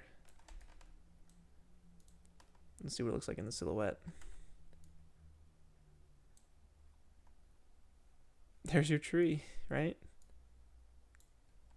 That little guy right there. Now you could scatter that all around the whole place, but I don't think it's necessary. You guys get the idea. You have a really cool like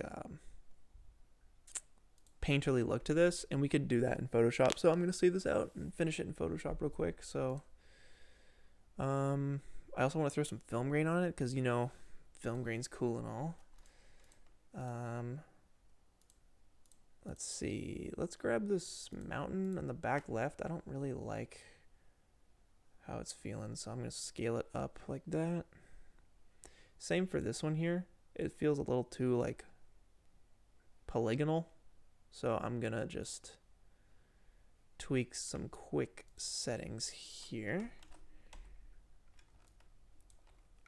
And if it's a little difficult to see, you can switch between your lighting modes by going up to the display options here and switching between like these first four.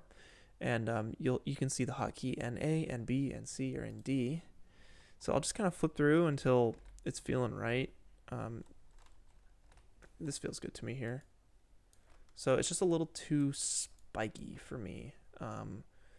So you can mess with the width segments or the rough furrows and fine furrows and kind of get that down a little bit. You know, we can scale those up a little. Let's go back to our camera view and see what that looks like. Yeah, that feels a little better. I'm using render region right here just to quickly get to what we're looking at here. And I think these hard edges will certainly be smoothed out when we go into Photoshop and do some like painterly effects on it.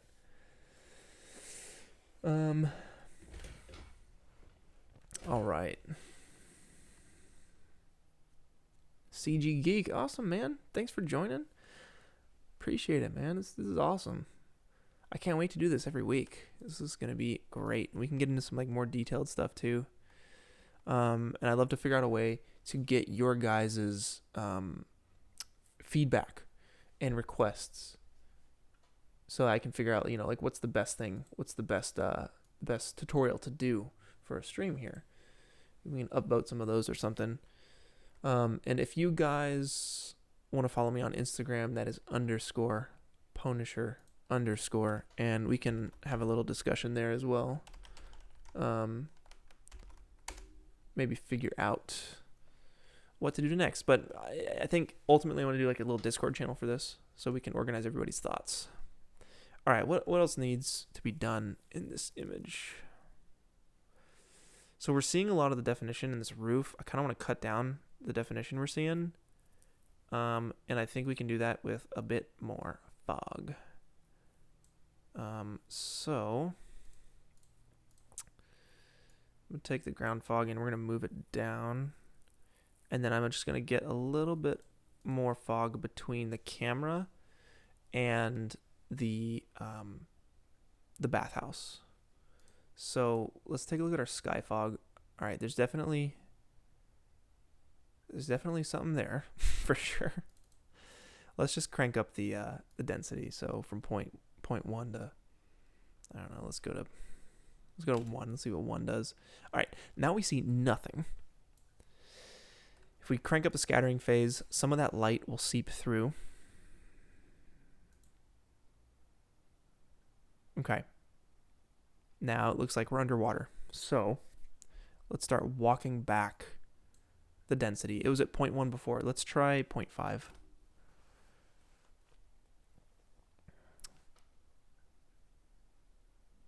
All right. This is awesome. Yeah, this is really really cool.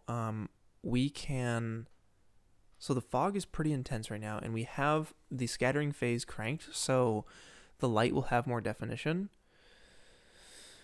Let's take our ground fog and make it a bit more dense as well. The density is 3. Ooh, yeah, there we go. So we just need to bring the scattering phase back up. We're getting close, guys. Let's bring the sky fog density down 0.25 and see what we got.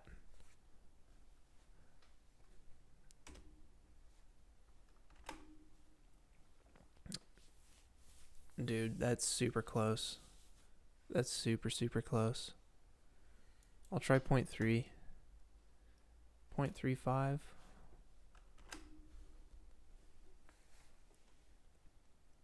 And it looks like there's some like fog up top here, which is like kind of an overcast day, and the clouds are sniping through the middle of that. So, ooh, I got an idea. Let's rotate our HDRI and see what that does.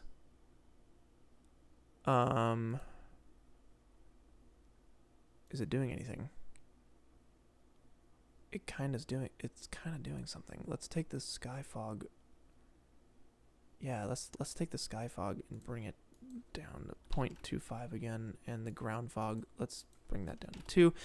Guys, we're just pushing and pulling these numbers, and we're getting close. Kind of liked it a little bit more before. 0.35.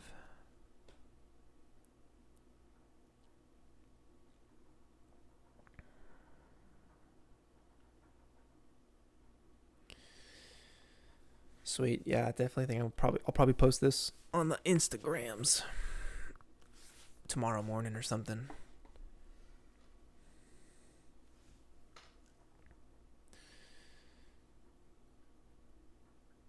You know, I'm gonna try something crazy, guys.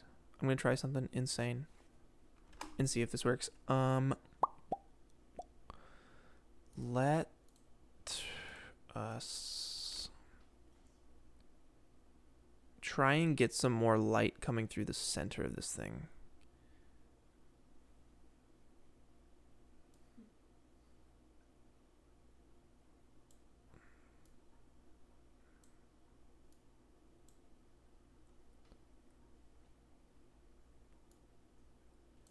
So what if I just made a light? This is gonna be ridiculous. If I made a light and I turned it way down. Let's turn it way down. And let's push it way back. And let's have it just be like a horizon light like this. And let's make it the color of the sunlight real quick. So in Octane, you'll just use an RGB spectrum, and you'll set the color to your sunlight. Wow, that's so crazy. It's kind of like green.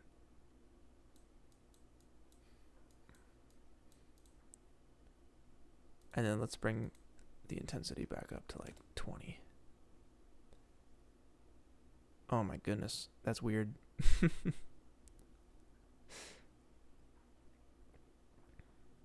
Yeah, that's a little weird. Let's try bringing it up a little bit more.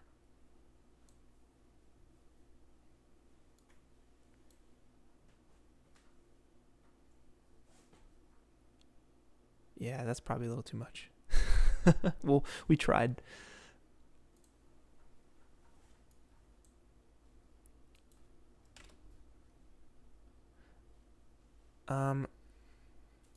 Let's see. Let's maybe not give up so soon. You see how you're seeing it? Like you're seeing the streak of light? I don't want to see that. So we'll use an octane tag and we'll turn off the visibility here. So now you're not seeing the streak, you're just seeing like the after effects of... Oh, are you still seeing it? I can't tell. I honestly cannot tell.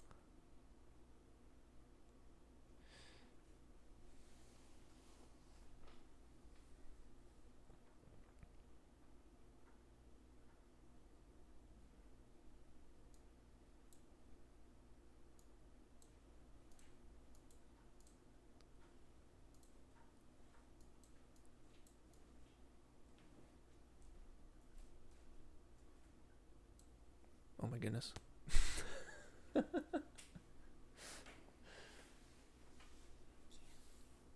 Y'all, this is Gilbert. This is my new little cat. He's such a friendly little buddy. You have anything to say, Gilbert? No?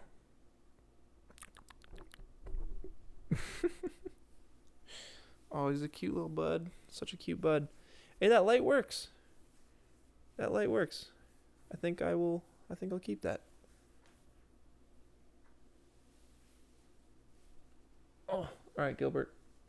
Are you gonna hang out, or you're just gonna chill on my shoulder? He wants to hang out. He wants to hang out, but he makes it difficult to do VFX. Gilbert, I gotta do VFX with one hand.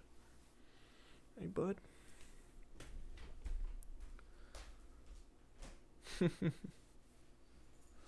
All right. So, yes, I hear you on this this mountain. It's looking a little too splotchy. So let's bring it forward just enough so that let's see, where are you at? Where are you at, mountain? Top view.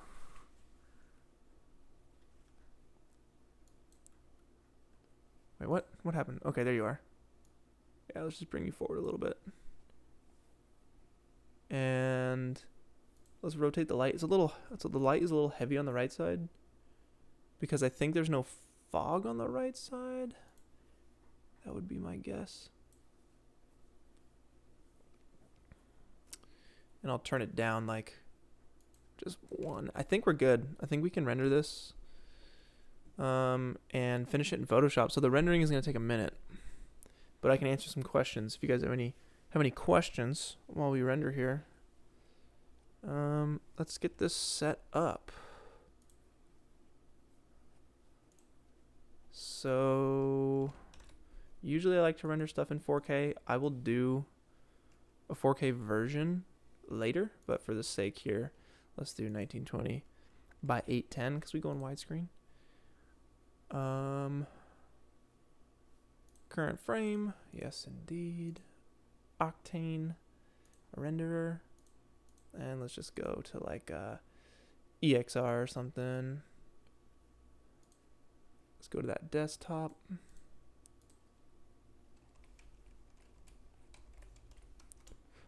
Oh, I think I know why it's called bathroom. I meant to type bathhouse, but I put bathroom instead. Okay. Let's render this guy. And we will open up Photoshop. So, you guys got any questions on the process? I can't wait to come back next week and do this for you guys. It's going to be awesome.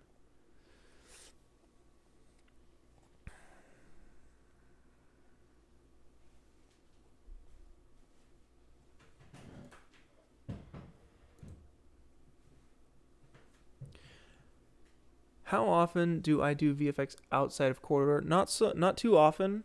It's more like hobby stuff like this. I'll come home and I'll just do like a cool render or something. So on my Instagram, I do a lot of photography, a lot of film photography. But recently it's been some like renders that I've been rendering, like little excerpts from my favorite author, Haruki Murakami, from some of his books, and I'll like bring those to life through Cinema 4D and Octane. So you can see those on my Instagram. It's _Punisher_.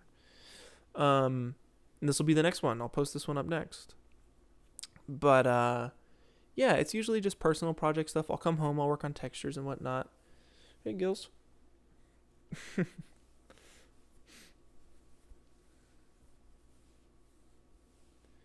many gigabytes do I have dedicated to my graphics card? Man, I, to be honest, I don't know.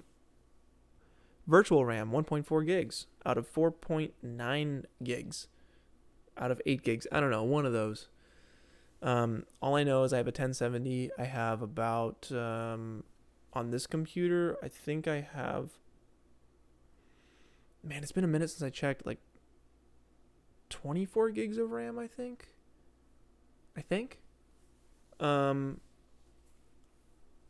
and just a motherboard to match the graphics card, the GTX 1070. Gilbert.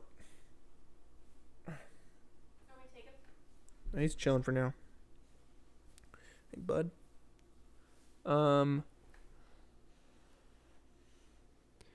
Let's see. What film camera do you use? Thinking about getting the A1. Okay. All right. Gilbert needs to be taken at this moment. Here he is. Thanks. So I'm using the Nicormat FTN film camera here. Let's see. Yeah, this guy right here. So this thing's awesome. It's a film camera, 35 millimeter film camera from the late 70s. It's Japanese. It's Nicormat. And yeah, it's my first one. Basically my only one. It's the one I use the most. I have a couple others that I'm still experimenting with, but this is the one, man. It's awesome. The reason I love it is because, well, one, it's film, and film has a really nice look to it. But if you can see, let's see, if you can see here, it's very simple. This is how you pull back. You load the next shot. This is your shutter button, and this tells you how many shots you have left. There's 36 in a roll. Here, this is how you unwind your film to wind it back and pull this to open up the back gate piece. This is your this little readout here is your light meter. So when it's in the middle, it's exposed properly. And it's a very simple camera. So basically, this is tough. It's like very backwards for me. There's a little dot right there, and that's your shutter speed. Where is it? It goes from 1000, or that's bulb, right? So you can hold the shutter down as long as you want. You have like 1 second, eighth of a second, quarter of a second, all the way down to thousandth of a second. So that's your shutter speed. Your ISO or your ASA is down here, and this matches to the stock of film you have. So right now I have Cinestill 50D. So that means it is like a 50 ASA. Portra 400 is another good one. So you'll crank this up to 400. And other than that, you have your f-stop or your aperture on on the lens itself, and that's all you have to worry about. So it's very, very, very simple. I've never exposed my own film, but I'm gonna do it for the first time for a Corridor Crew episode, and we're actually going to do a whole episode dedicated to film photography and show you guys like how I got into it. I'll break down the camera I use, very similar to what I just showed you guys, and we'll go through like the whole process of exposing film, getting it on your computer, seeing what you can get and all that stuff. We'll go from there, because the people, you guys have a lot of questions. I get a lot of questions on my Instagram. How do I get into film? What do I get? And we'll kind of break all that stuff down. Let's see. Any other questions, guys? We're still rendering. We're about a third of the way through, but I think we can cut this off pretty quick here.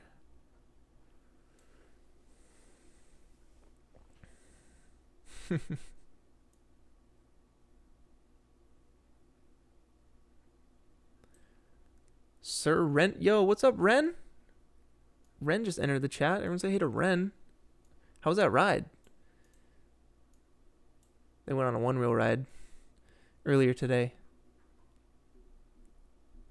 How long have I been using Cinema 4D? How long did it take me to get the hang of it? So I started in Cinema 4D about 11 years ago on release 10. And then I stopped using C4D and switched to 3ds Max because there was a lot more tutorials for it. But recently, I'd say 2 years ago, I got back into C4D. The guys at Maxon hooked us up with copies at Corridor, so that was a huge blessing. And I'd say, yeah, I've been in it for 2 years, but for me to get the hang of it, probably was like a couple months. I don't know. You just have to do enough VFX shots and watch enough tutorials to put the information into practice and really memorize all the stuff. So it's just repetition and consistency and dedication to learning a new task. If you do a shot a day for 30 days, you'll be great. Seriously.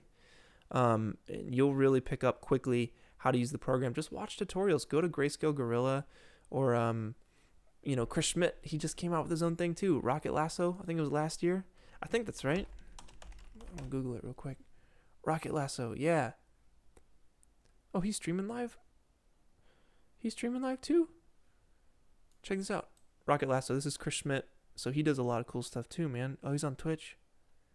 That's awesome. So there's a lot of good resources, There's iDesign. I'll show you guys iDesign. These guys are awesome. But honestly, if you want to learn C4D, you can go to David Aryu's website. David Aryu, and go to his resources tab. And in his resources tab, he has a collection of the best tutorials for C4D and Octane. He is the master. Like, they don't call him Octane Jesus for no reason. This guy's the best. And I know he posts tutorials on iDesign as well. He works with EJ, who I'm a huge fan of. I've only met once, but maybe this year at NEB we will meet again. But yeah, these are awesome resources here, and of course, Grayscale Gorilla. Love this site. I've learned so much from these guys. That's how I found out about Chris Schmidt. So they have tutorials for days with all C4D based. They have some After Effects tutorials as well. All the different renderers, whatever you guys use, they got it. Good times. Okay, let's cut this render here. It's close enough. It is looking good enough. So let's save this as an EXR. Boom.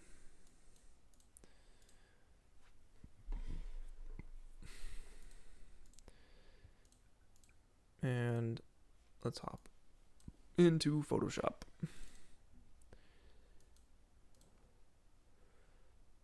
There it is. Okay, so the first thing you want to do is content aware fill out the render bar because we cut it short.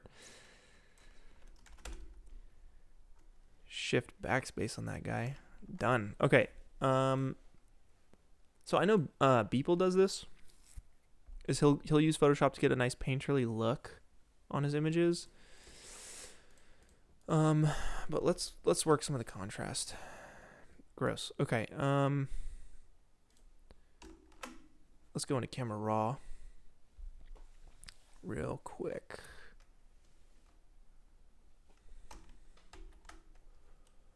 Can I not go into camera raw? What the heck? I thought it was Control Shift A. How do I do this? It's because it's 32 bits probably.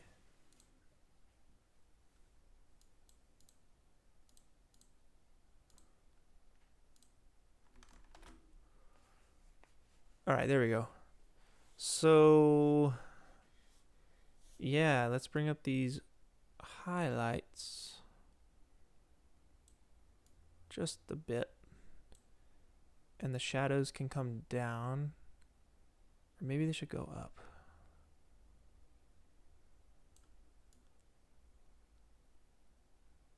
I'm just trying to work these levels here. Make it real nice. And it's funny, if you do the dehaze to the opposite, to a negative number, it'll kind of give it a little bit of fog. Let's get the tint. Let's work some green back in, like the original. And then bring the vibrance up just the hair. Really get those colors going.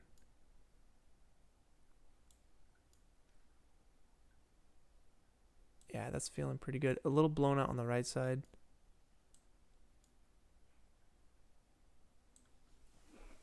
That's feeling pretty sweet. What I'll do is I'll cheat and I will use let's see, let's do film texture, a Google search for film texture. And there was one on here that was like really nice. High resolution film grain texture.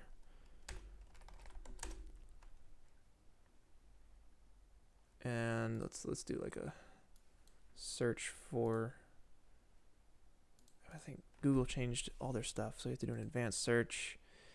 Any size we want like 4. Let's try 4 megapixels. Let's search for that. Kodak T-Max 400. Yes, this is what I was looking for. DeviantArt, thank you, sir.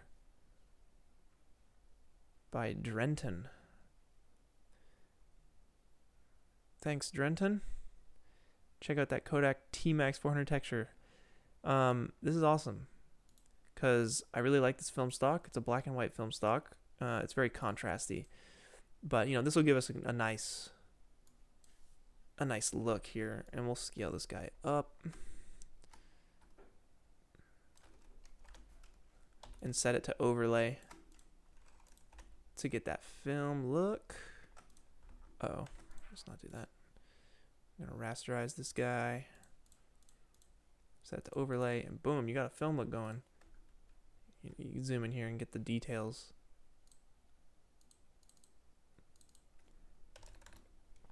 Yeah, that's looking nice. And already with Octane, you know, they have like a denoiser, but I don't use it because if you know, when you don't, you kind of get this grainy look, and it does kind of feel like a film texture vibe.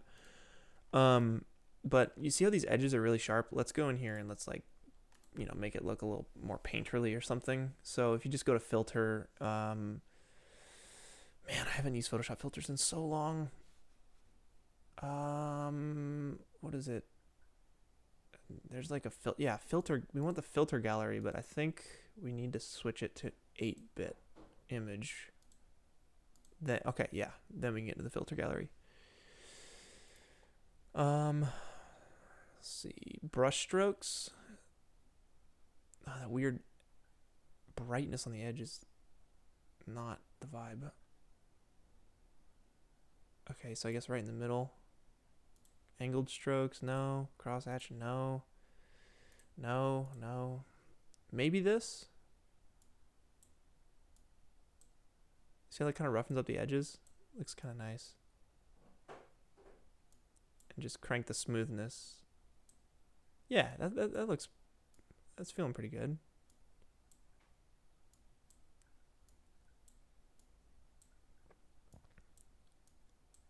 It almost looks like it's viewed through like some heat, but I'd assume it'd be really cold. So that doesn't make too much sense. But it does give it a bit of texture to the edge, and we certainly want that. So 7 and 14 are our settings. Let's just see what else we can do here. Sprayed strokes. Let's see.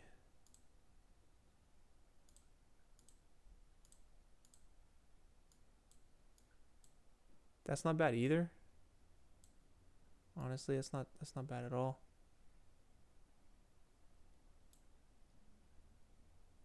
Yeah, I'm kind of feeling that.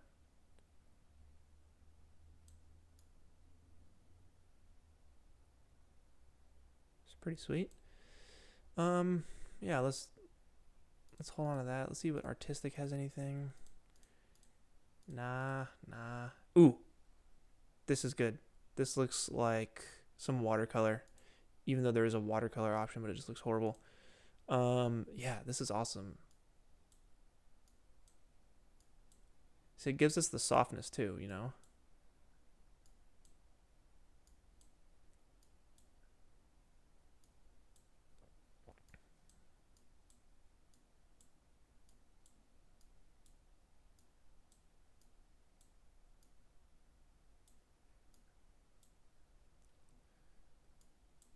Sweet.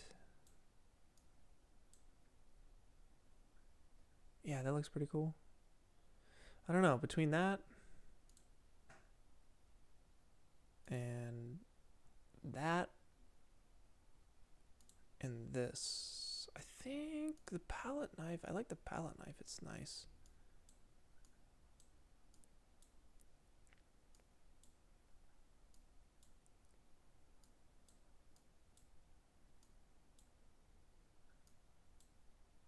It kind of gives it that hazy vibe that the original picture has. Let's go with that. That looks pretty cool. And the last thing I would do is probably just bring out this mountain in the back a little bit more, so we can use a, what is it, the dodge or the burn tool, right? Burn tool, yes, for the midtones or shadows. Yes. All right, let's bring that down a little bit and just kind of paint that in. That's kind of really all it needs.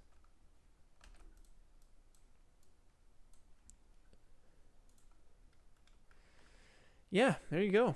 That's basically it. I hope to do more of this stuff with you guys. I look forward to it. I know I will. So I'll be seeing you guys next week. We'll figure out a time we can do this consistently, regularly, so we can all keep learning together. And I'll figure out some sort of Discord situation where we can start putting ideas for tutorials in like a organized place. We can do After Effects, we can do Cinema 4D, we can do texturing. I really want to learn Substance Designer, so maybe we can do that together. But before I go, let's go through these comments real quick. What about Lightroom? Yes, I love Lightroom. I use it a lot for editing photos and stuff. I mean, that's obviously what it's for.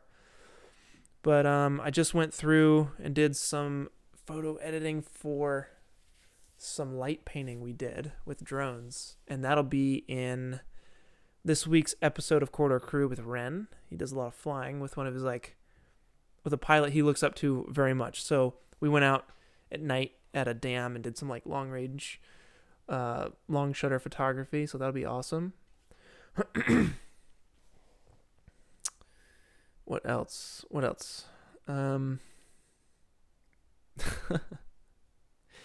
Yes, I'm that guy from Corridor. Yes.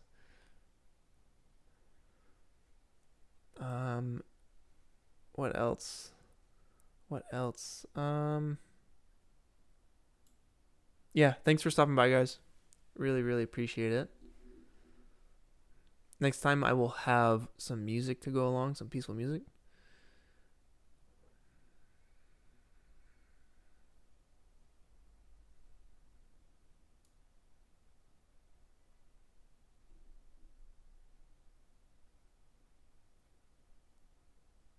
Sorry, I'm just reading all your guys' comments here.